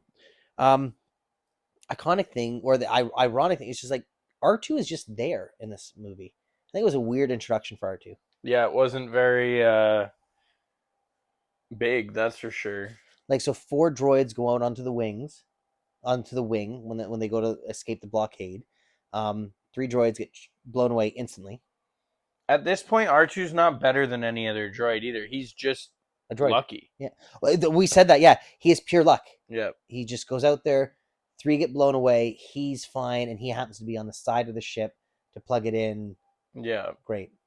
And then, like, after Anakin soups up R2 because it's Padme's, or, like, after he gets R2, he soups it up because it's, like, his droid that he travels with. So he adds a bunch of stuff that other, like, R2 units, astromechs, don't have. But at that point, he's just R2. Like, he's just a regular droid. You know, and then that whole, like, kind of, what's his call sign? R2D2, da da da. I don't know. I think it could have been maybe just a little bit different. Yeah. You know what I mean? Like, I did like seeing R2 in the N1 fighter at the end. Maybe just have him. You could have him the same thing where he's rescuing the ship, but like, I don't know. It just kind of felt forced down your throat. Mm-hmm. You know, we laughed too that, like, what, this massive blockade couldn't stop one ship. Yeah, one ship. So we also had a what if they didn't land on Tatooine, but we feel like the Force would have guided them there anyways. Mm-hmm. But you know what happens if they got somewhere else? No Star Wars. Yeah, that's it. We're introduced to Maul. This is the first time that we see Maul. My apprentice will take care of them. It's like and the hologram. He pops up. He's terrifying. What a great design. Oh my god. We'll show you the concept art for him. Yeah. But what an iconic villain. The black and red. He's the definition of fear. Fantastic. Yeah. Fantastic. The voice, Peter Serafinowicz. He has 4 lines, maybe the whole movie. Yep. Chef's kiss. Perfect. They're done perfectly. He doesn't need to say too much. The sound, everything. It's so good. You know what I mean? At he last doesn't need we will have the Jedi. At last we will have our revenge. Unreal. Yeah. Thought about this weird too. R2 knows everyone. R2 knows Anakin, which is Luke's father. Yep. He knows Luke's mother. Yep. Padme. So like that's kind of like, you think he would never like say anything to Luke, you know, some sort of communication. R2 is on Tatooine with him, right? But he doesn't go to the pod race. Right? He stays on the ship, or does he go with them? No, he's with them. So then he knows, because he meets C-3PO. So then R2 meets everyone. He meets Luke's grandmother essentially. Yep. I find that strange and kind of like, you think he would have shared some information. Again, we talked about it. It's like, I don't want to see behind the scenes them talking about it. I'd like a little acknowledgement of like, yeah, I met your mother once. Here's some holograms. Crazy. I kind of questioned at first if he knew about Padme, but I think at the end of the movie, it's very clear that he knew Padme was Queen Amidala. Yeah. But Obi-Wan didn't. Yeah. And I think that was one of those lessons where he said, like, Obi-Wan, you have to be more aware of the living force. Yeah. Because Obi-Wan just took it. Yep. But Qui-Gon sensed immediately, that's the queen. Yeah. That's not a handmaiden. That's the queen. And I can push her around. Yeah. She needs this because she is worshipped by everyone, but she needs a little bit of like this pushback. Yeah. And in the same breath too, like, I don't owe anything to her. So I'm going to teach her. I'm not going to baby her. It's beneficial for her. And like, I'm also teaching Obi-Wan too. Yeah. So I really, really enjoyed that. Thought that was neat. Tatooine does not look the same as Book of Boba Fett. What happened? No, because in 1999, George Lucas cared. Yeah.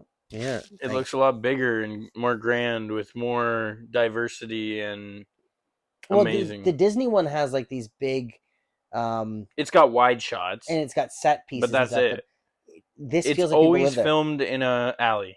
Yeah, in Disney, always. When we talk about that with the volume on a small scale versus these large movies, they have a big budget. It's like you see all those like kind of like honeycomb buildings built in, or like it feels like people live there. Yeah, like there is stuff happening.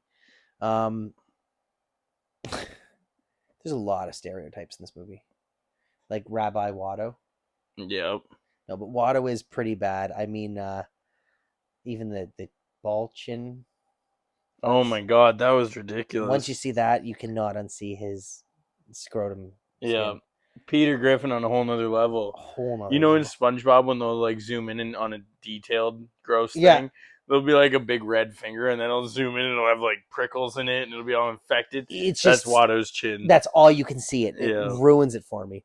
The Anakin, are you an angel line? Again, we talked about this. I'm okay with Anakin being awkward because like he doesn't know any better. Yeah. He's a slave. He's flustered. I do feel bad for Jake Lloyd. I don't think anyone could have carried that. Even that other actor. Yeah. I think he would have just been chewed up. I just don't understand why people are so mean.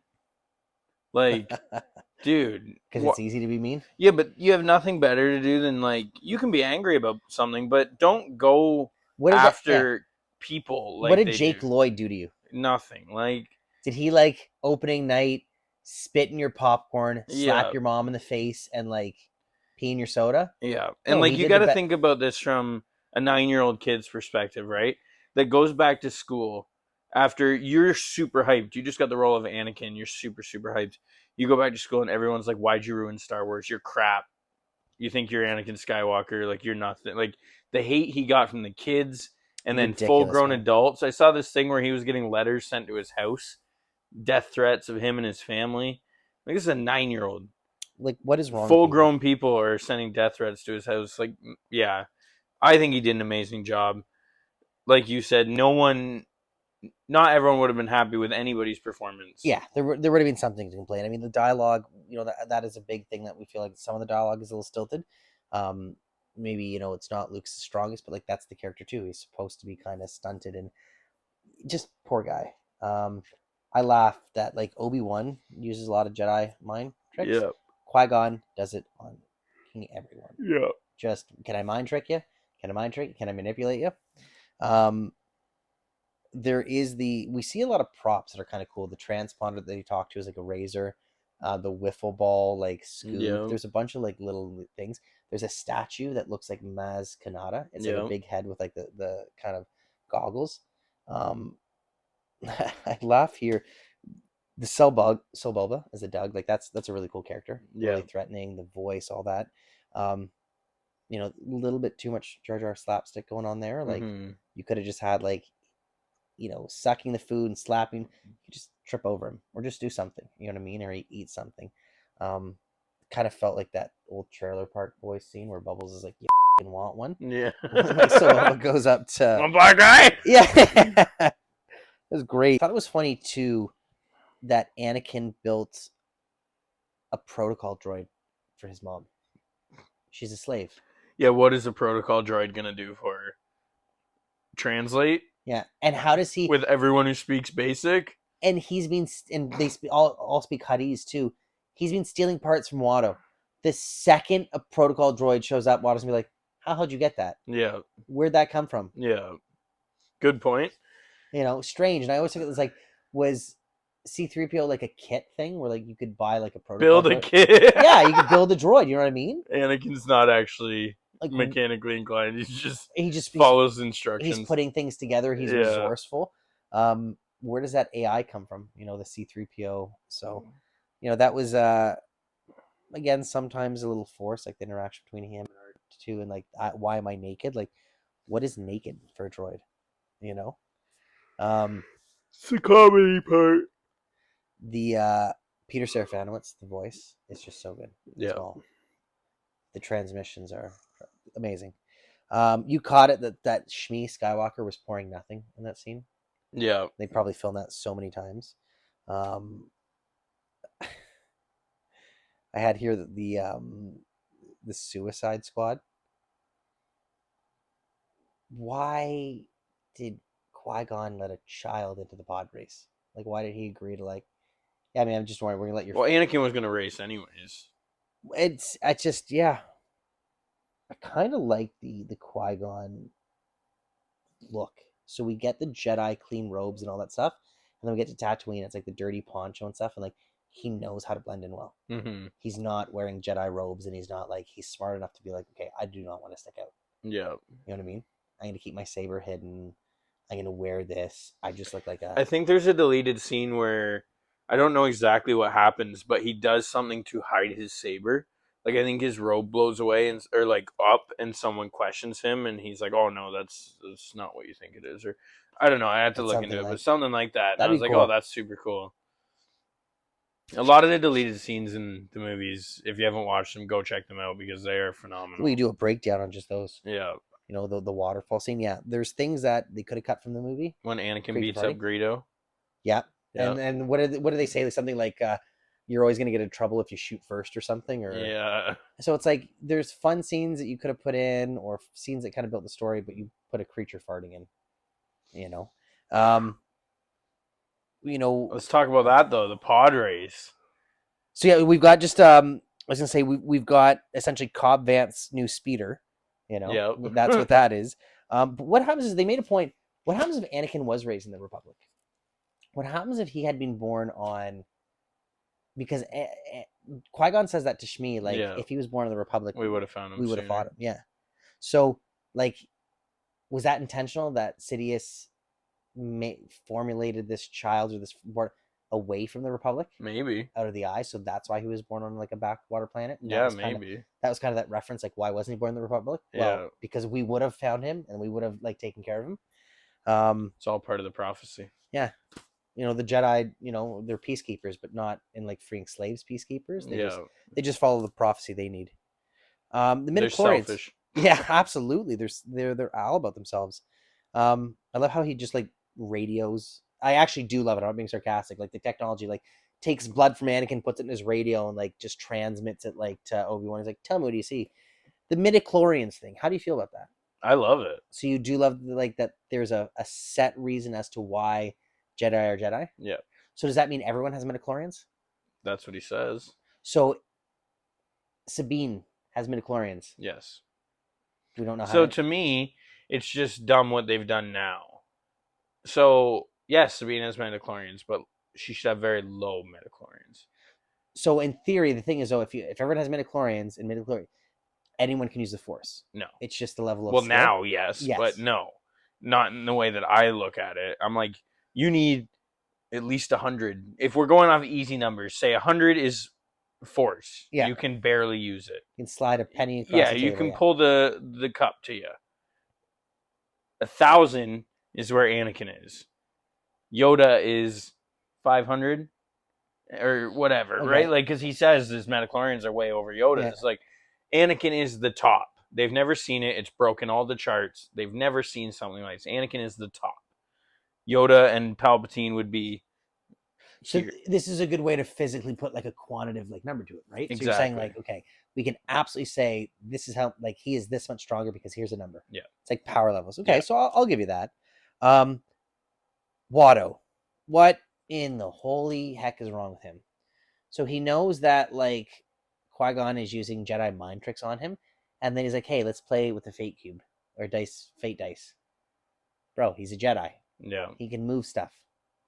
He's gonna move stuff. Plot hole. You know what I mean? Like, yeah, definitely. Just a weird thing. Maybe he was just super drunk and spiced up that he was overlooking it. Yeah, he just another chance to gamble. Yeah, buddy. You cut out. I think we'll try and put an image that, like, Watto's cane is like Yoda's cane. Yeah, it was the exact same as Yoda's. Yeah. Weird callback. One cane maker in the galaxy. That's literally. Made a note, like, the background aliens and all this are great. So a lot of the Disney stuff now, those weird aliens are in foregrounds or they're in focus shots where, like, hey, look at this, it's really cool. And then off screen. This is like, it's just everything happening behind you. Mm-hmm. So not as many. There are still a lot of human characters, but we made a good point that there's guys just wearing masks or helmets or spacesuits. That's okay. I don't need to see everyone looking human. But then when you see an alien, they're really cool. Yeah. Some new species that were involved, like, really, really neat. What did you think about whose head is it anyways? The pod racer host, who's Greg Proops. He's the guy from Whose Line Is It Anyways? That was a really jarring voice, even for me as a kid, because I watched a lot of Whose Line Is It Anyways. Listening to this guy being like, I'm not thinking this is Star Wars right now. I didn't know that show, so I had no, like, precursor, so it was fine. Okay. That was just one of those funny things for me that I was like, all right. But we do see Jabba again with his big sexy lady beside him. Yeah. And then Bib Fortuna, who's looking lean. Yeah, a little different. But even, like, the Jabba stuff, like, he falls asleep at one point. There's a little, like, slaps. Yeah, it flicks the little bug off. Yeah, like, I get, like, but is he bored? But, like, I don't know. Like, show that it's entertaining, that even Jabba's entertained. Yeah. You know what I mean? Well, I was entertained. Firing up those pods, listening to that music as they come out. The sound design is unbelievable. Talk about a big set. So I could watch if I was Disney and I'm going to make a series. You can take this one, Disney. Just bring us on set after. Why not do a show on pod racing? Dude. Intergalactic pod racing. Yep. Like an F1 show. Yep. So the characters we don't need Jedi. We don't need, like, they're just good background characters. They're racers. We can focus on one particular in this crew. We can focus on a bunch of them and just have some, like, F1 style, like, races. Yep. I totally agree. That'd just be, like, a fun kind of, like... But instead we got Andor. One of the best series ever. That fart joke is horrendous. It is honestly, like, one of the greatest mood killers ever. Yep. That is the equivalent of, like,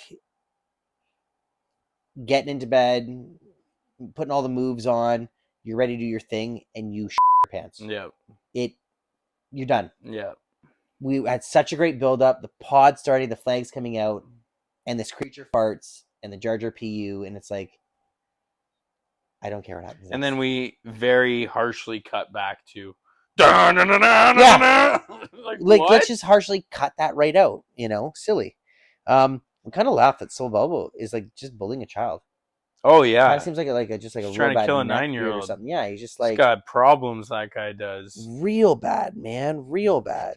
There was a Slave Leia cameo beside Jabba too. You know, that was yes. So you think that Jabba would have fed that slave to the Rancor and then got the bra and panties back? Oh yeah, to reuse, or do you think he just has a lot of? You got that big dude with the, like, 10 titties to go dig it out. Go dig it out of the poo. Okay, I could take that one. I love the Star Wars Episode 1 Lego. Like, I was a big Lego guy, so I remember, like, having the pod racer, having the bongo. Mm-hmm. They were great sets.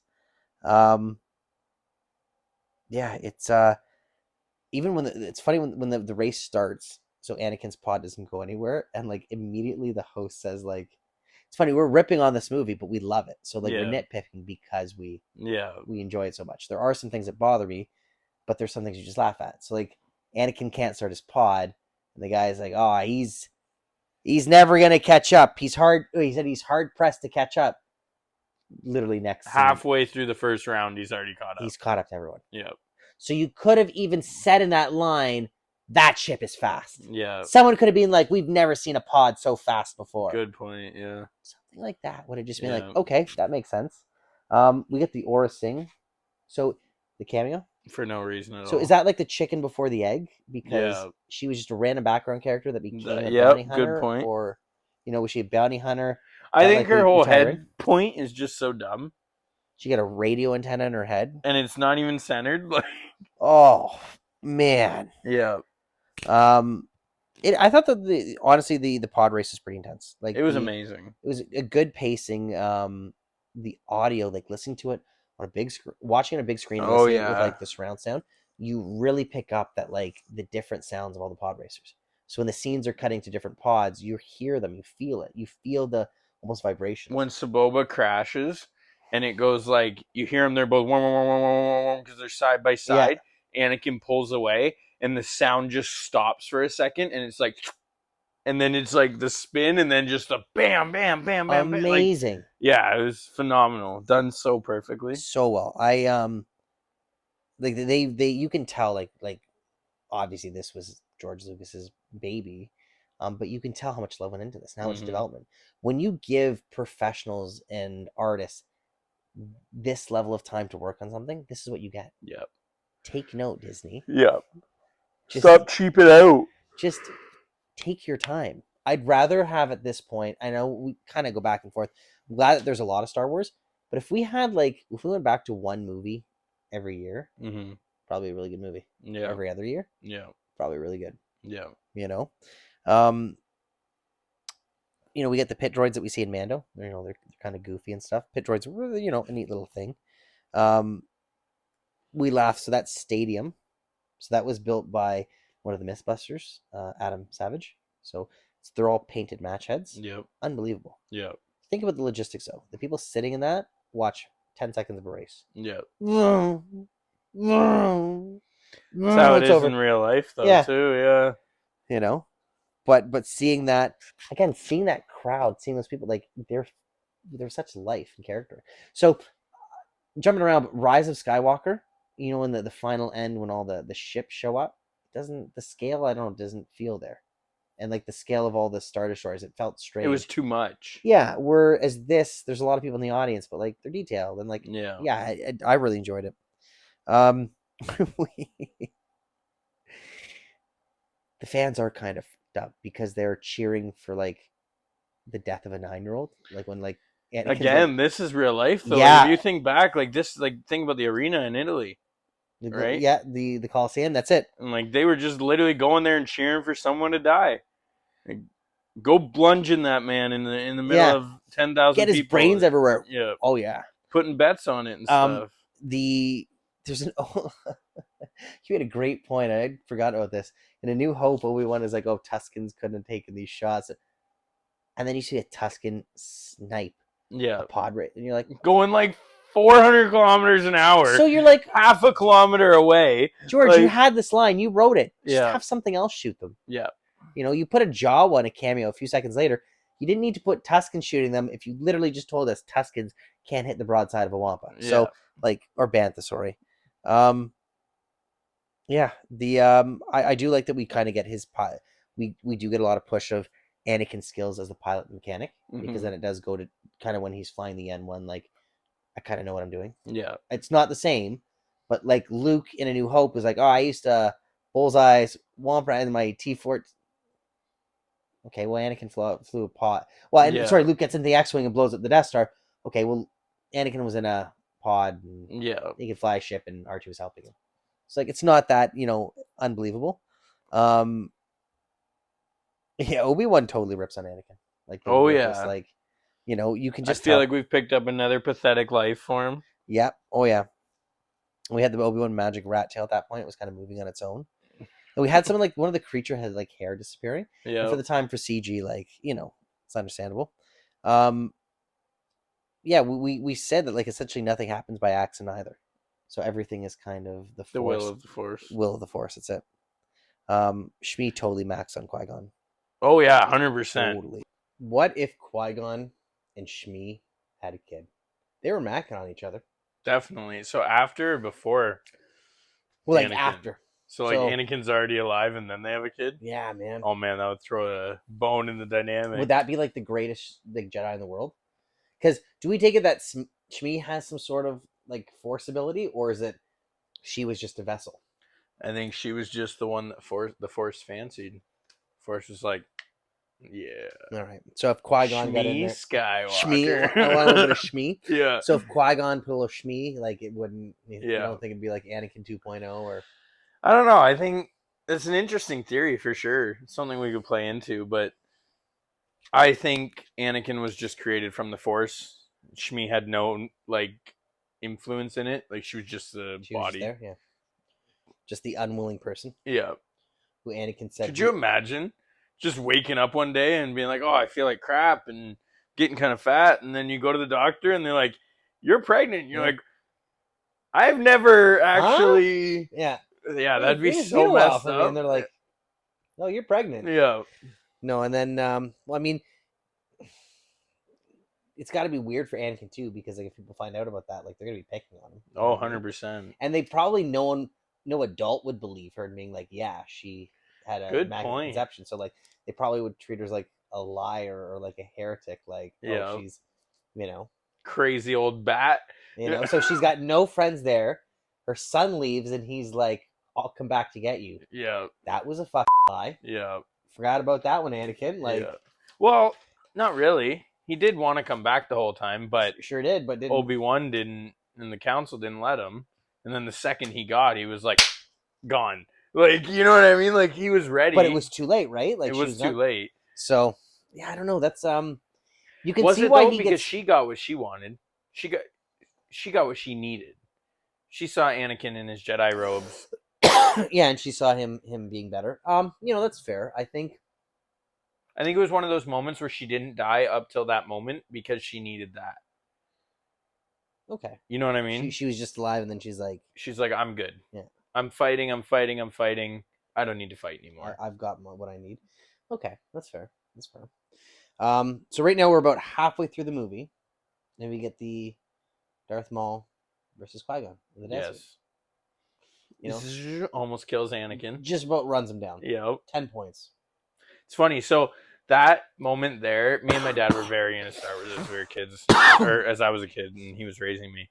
And he used that moment as, like, if you want to say, like a training moment for me. He was like, if Anakin didn't listen to Qui-Gon in this moment, Anakin would be gone.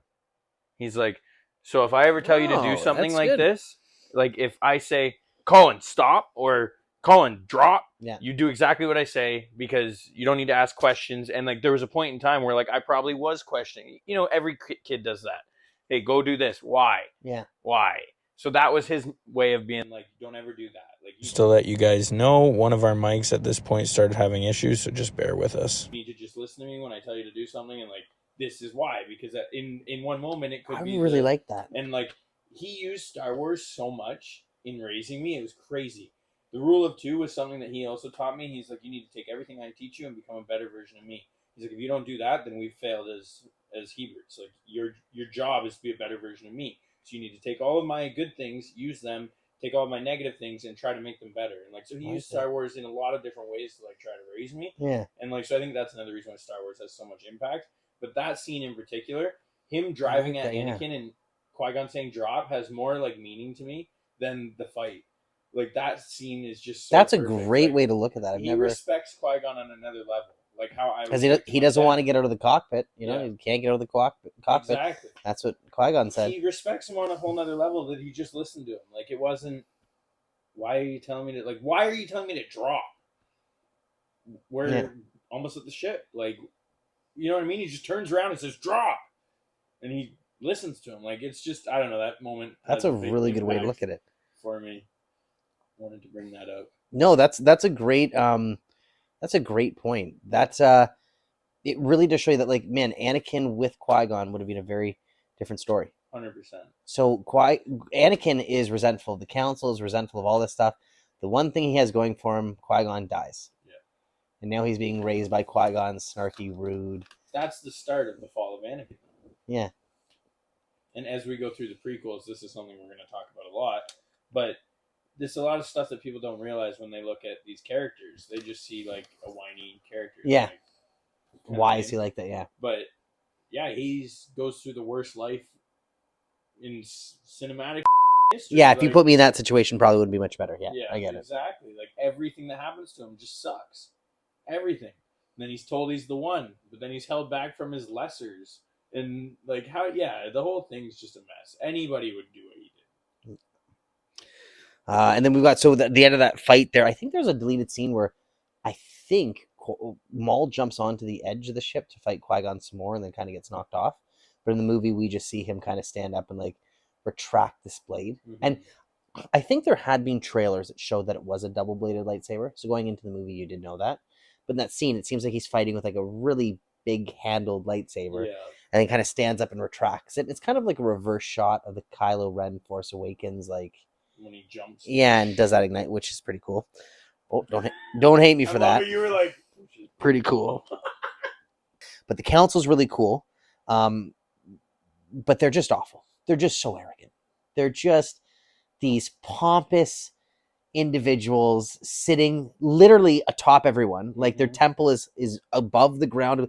They're sitting high above everyone, and they're just so arrogant. They just suck. They absolutely do. They seem like the people you don't want to hang out with. It's like it's a decaying institution. Yeah. Like people are probably like the Jedi, like, oh, F the Jedi, like those pompous dickheads are like, what do they do for me?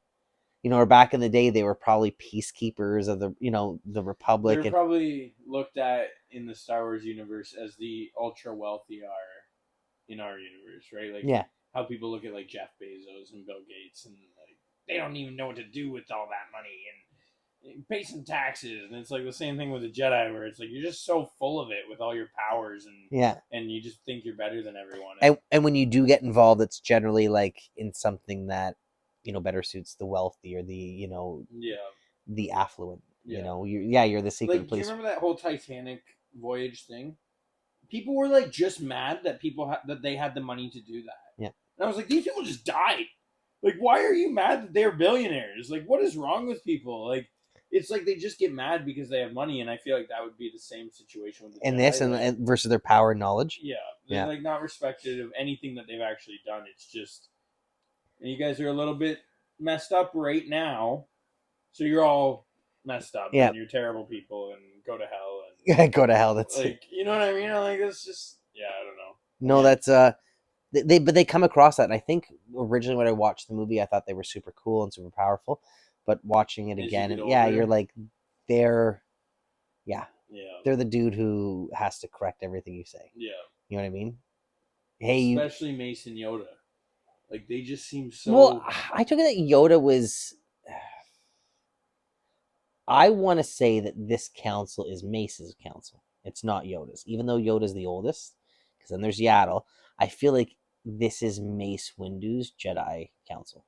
And I know like they're all kind of equal or whatever, but I feel like he's the head honcho. And we kind of get it more in later movies where he's kind of taking charge and like initiating stuff and the arrest. And the way I look at Mace is he's Yoda's right-hand man. Oh, so you look at that, Yoda's not the Grandmaster, but Yoda's the Grandmaster. Okay. Like, why'd Yoda go fight Palpatine? Because Yoda's the only one that... Like, Yoda's the Grandmaster. Okay, so we'll talk about that, but... And in that, Mace beat Palpatine, right? Mace beat Palpatine, and Yoda didn't. Yeah, but Mace is not as wise as Yoda, and that's... Oh, yeah, absolutely, yeah. That's why Mace is not Yoda. Mace is Yoda's right-hand man. Because if Mace was Yoda, Mace would have been like, okay, we're doing this smart. Yoda, come back. Kenobi, come back. Plo Koon, come back. Every super powerful Jedi, we're all going together.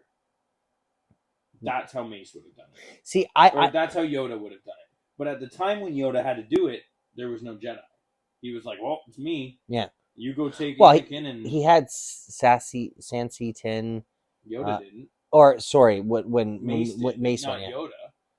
Mace took the Jedi he had, but he wasn't. They were still masters, and he was like, "Let's go," right? Where Yoda would have been like, "Okay, let's be tactical about this." See, I take it that you're right. That Yoda is wiser and stronger in the Force and the living Force, where Mace Windu is more of the warrior, more of the fighter.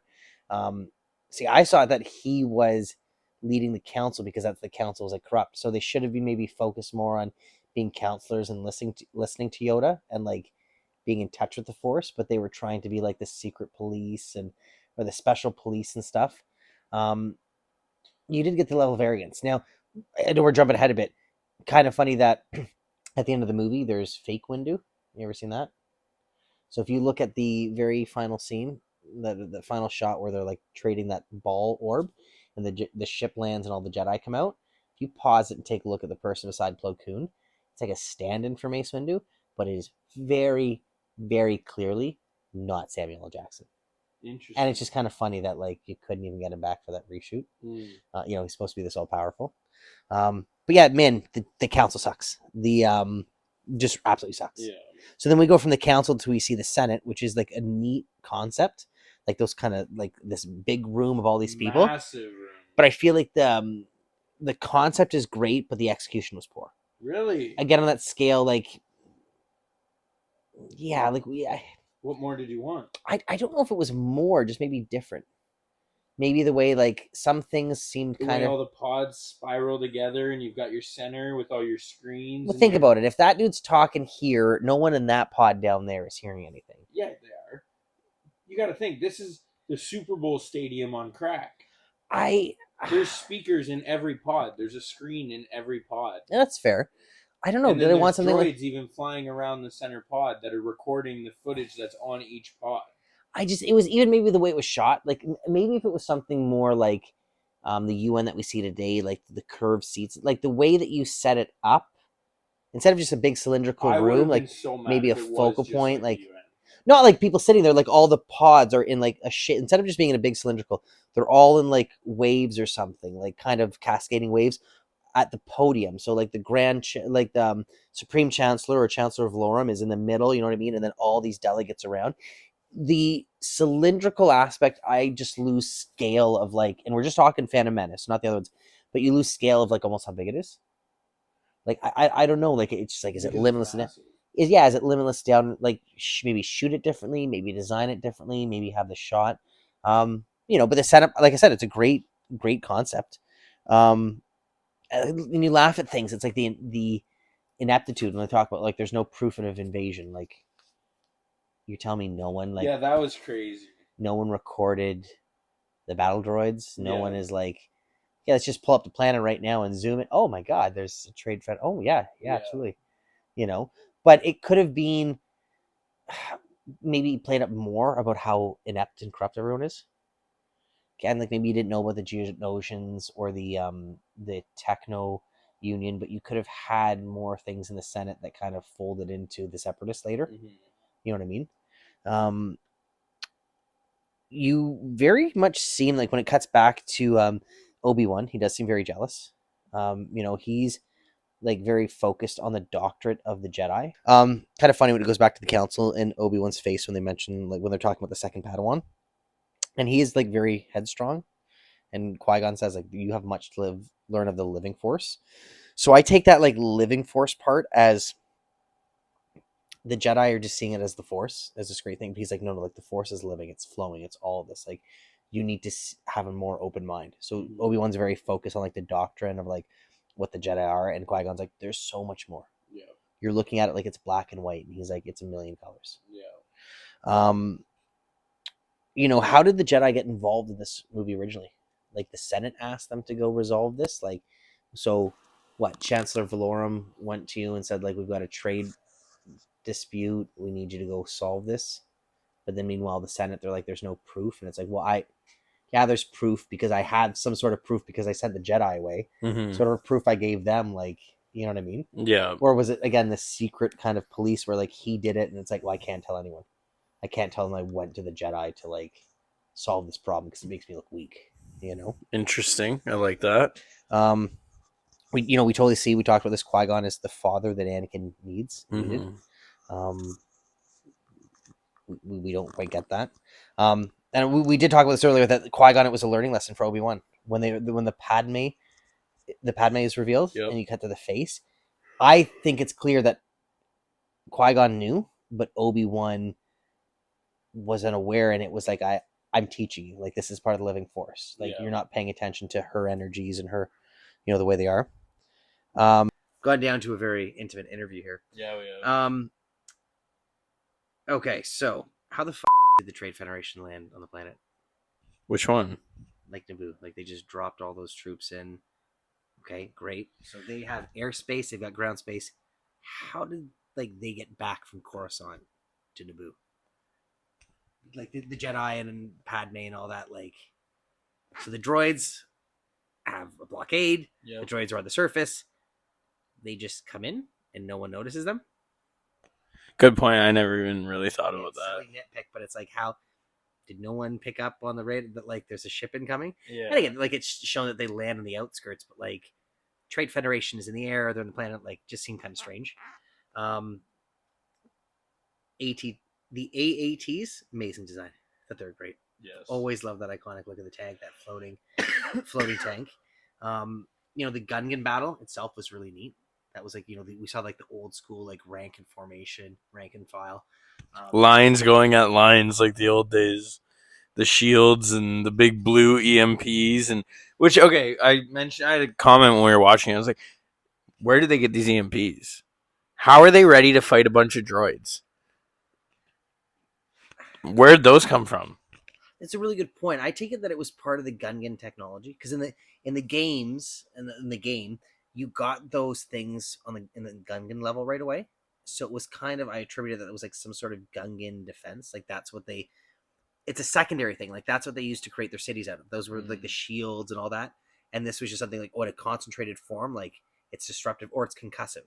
Yeah. So it just so happened that hey, it's great against droids, but we would use it against anything else because it's a concussive blast. That makes sense. Some of the tactics get a little silly. If we're breaking it down, why did the Gungans wait in a valley for the droids to come? You would be at the highest point. You know what I mean? Because you could roll the balls downhill. Mm-hmm. There's things like that. It really goes back to Jar Jar kind of being a comic relief in that scene. Kind of takes away from the seriousness. I think the Gungan versus droid battle is probably my least favorite Star Wars battle, which is funny because it's hand in hand with one of the best battles of Star Wars. But to me, it was so stupid. Everything about it didn't feel imposing like any of the battles in Clone Wars. It didn't feel full. It just felt like two small armies running at each other, and neither of them really doing anything. At the end, Anakin was the one that won the thing. The Gungans were done, but the Gungans also wiped out half the droids in the process and lost half their I was the whole thing was just kind of, I don't know. It didn't seem well put together. It didn't seem well filmed. It didn't seem.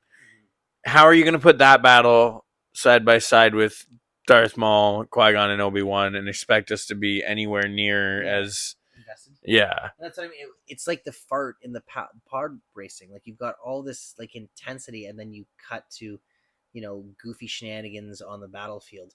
I think, I talked about this, and we'll do the review on it. George Lucas said this is where he thought things were getting out of control. He wanted to escalate the battle, so 4 battles happening simultaneously.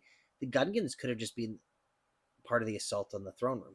Yeah. You know what I mean? I get that it was they have to draw the droids away, but it was it just seemed like a senseless loss of light. There was no real tactics. Let's just go light up in a field and see if we win. It's no, we're Gungans, we're underwater, they're droids. Let's to here, and we'll use our aquatic things and these big sea creatures that we've set the movie up with. You know what I mean?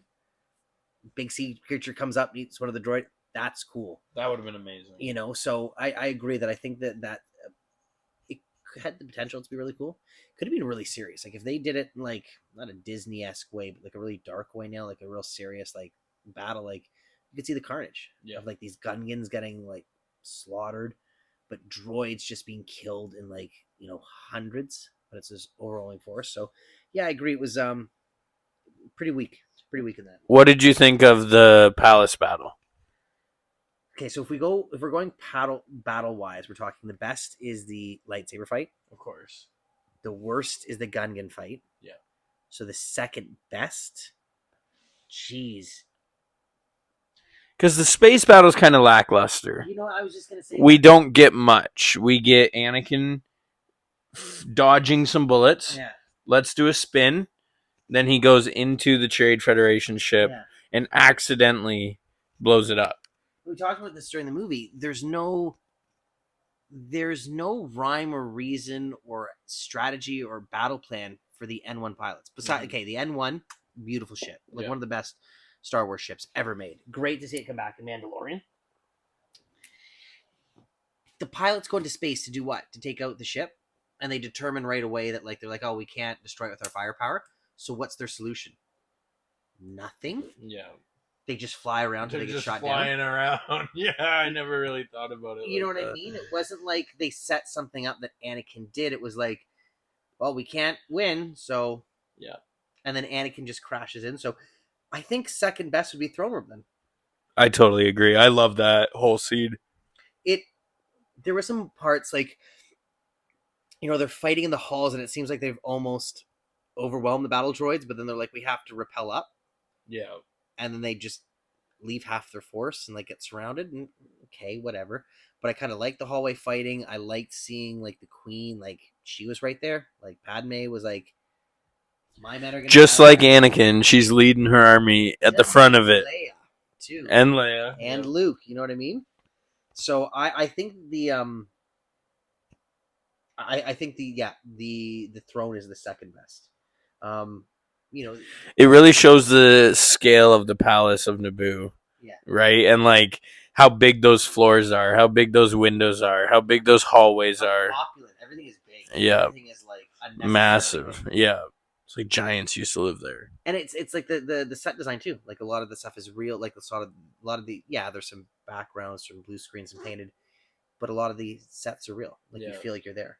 One thing too about the Gungans, the droid march when the carriers and the droid, that is terrifying to think about that. You see the Gungan sphere, but you could have, I don't know, you don't see the Gungan sphere because they instantly make a joke about it. Yeah.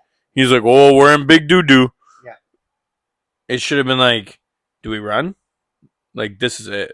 We're done. Do we run? Should have been shaken. Is this worth it? Yeah. No, 100%.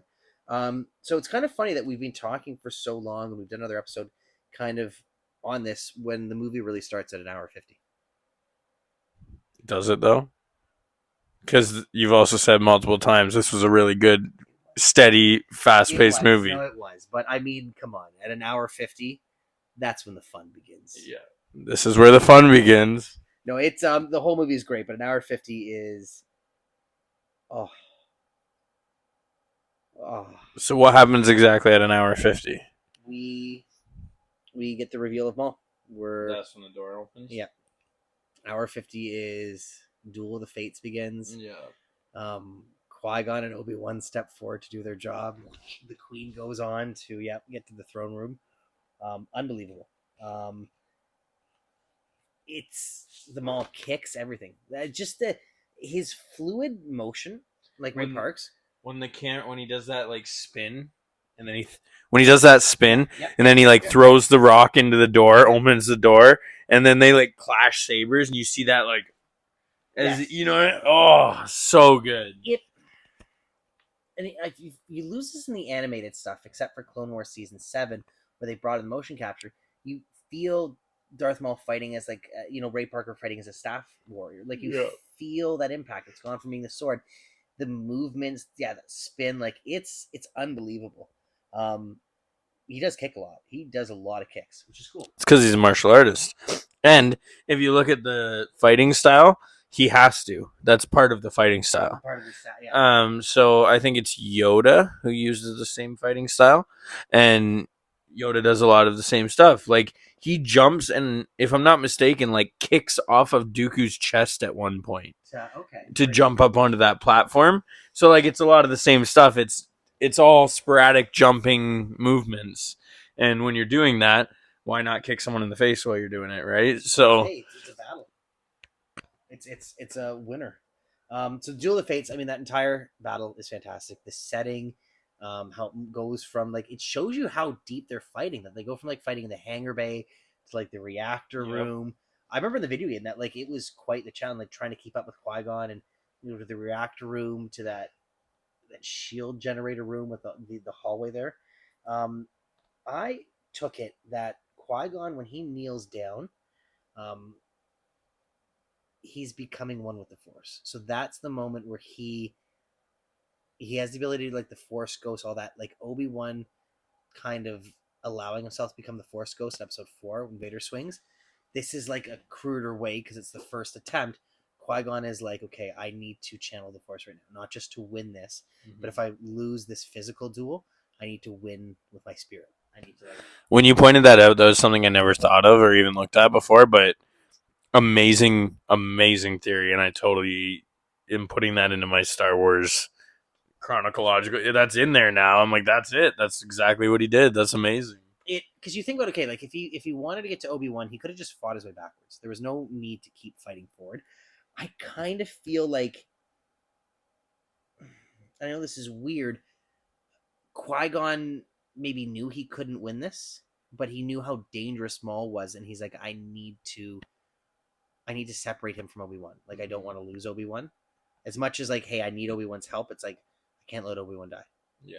So I'm going to push this guy right to the end, and I'm going to do whatever I can, and I just can't see my Padawan fall. And then he's like, but I've also essentially become this Force Ghost. I'm becoming one with the Force. So if I do fall, I can guide everyone.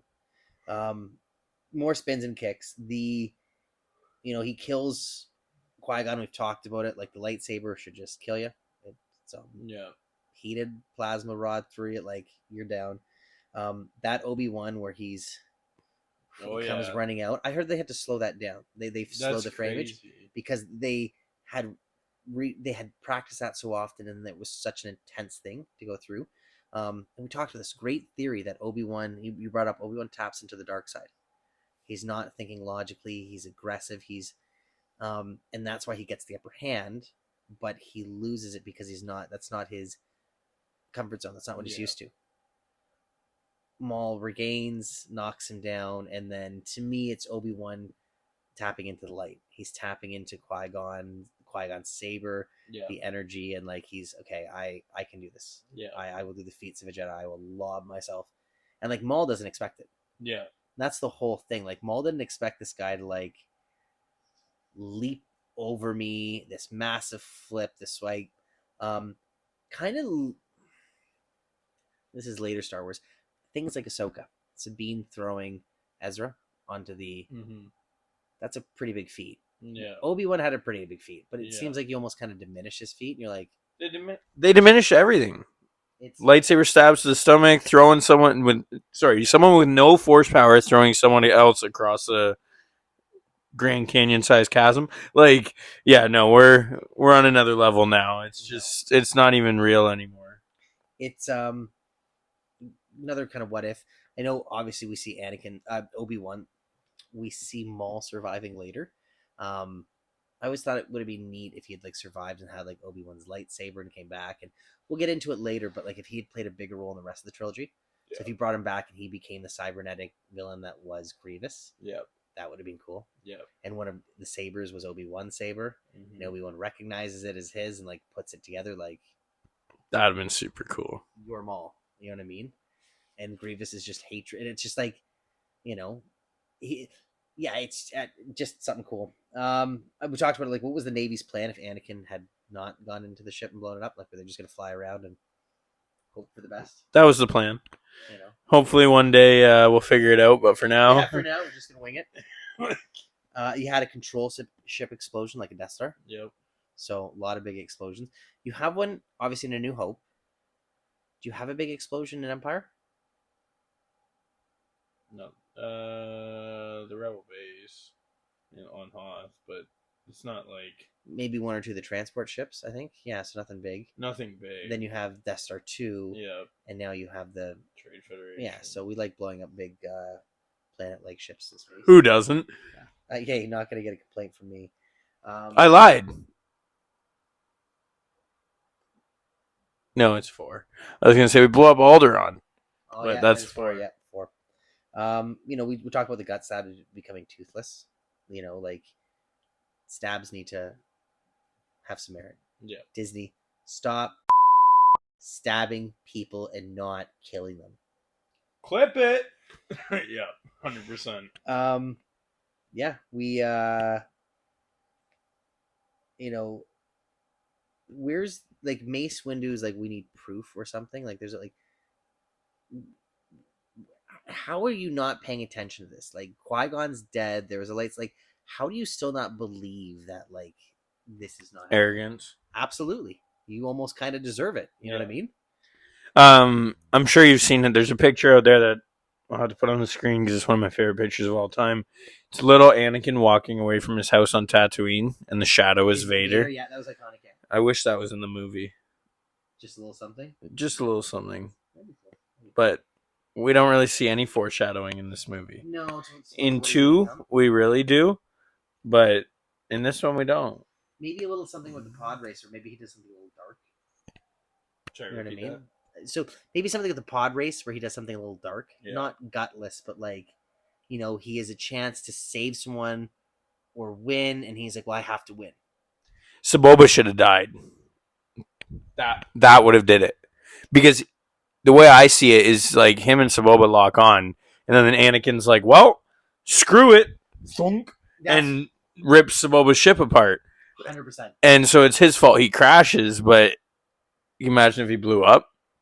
And it's like darker. And Anakin just like smiles. Yeah, or you just do a scene or something where even if like it weighs heavy on him or something, but you kind of get that like, okay, like we're in the now, Qui-Gon's like, you shouldn't have done that. And he's like, got the job done, didn't it? Yeah, exactly. Yeah, 100%.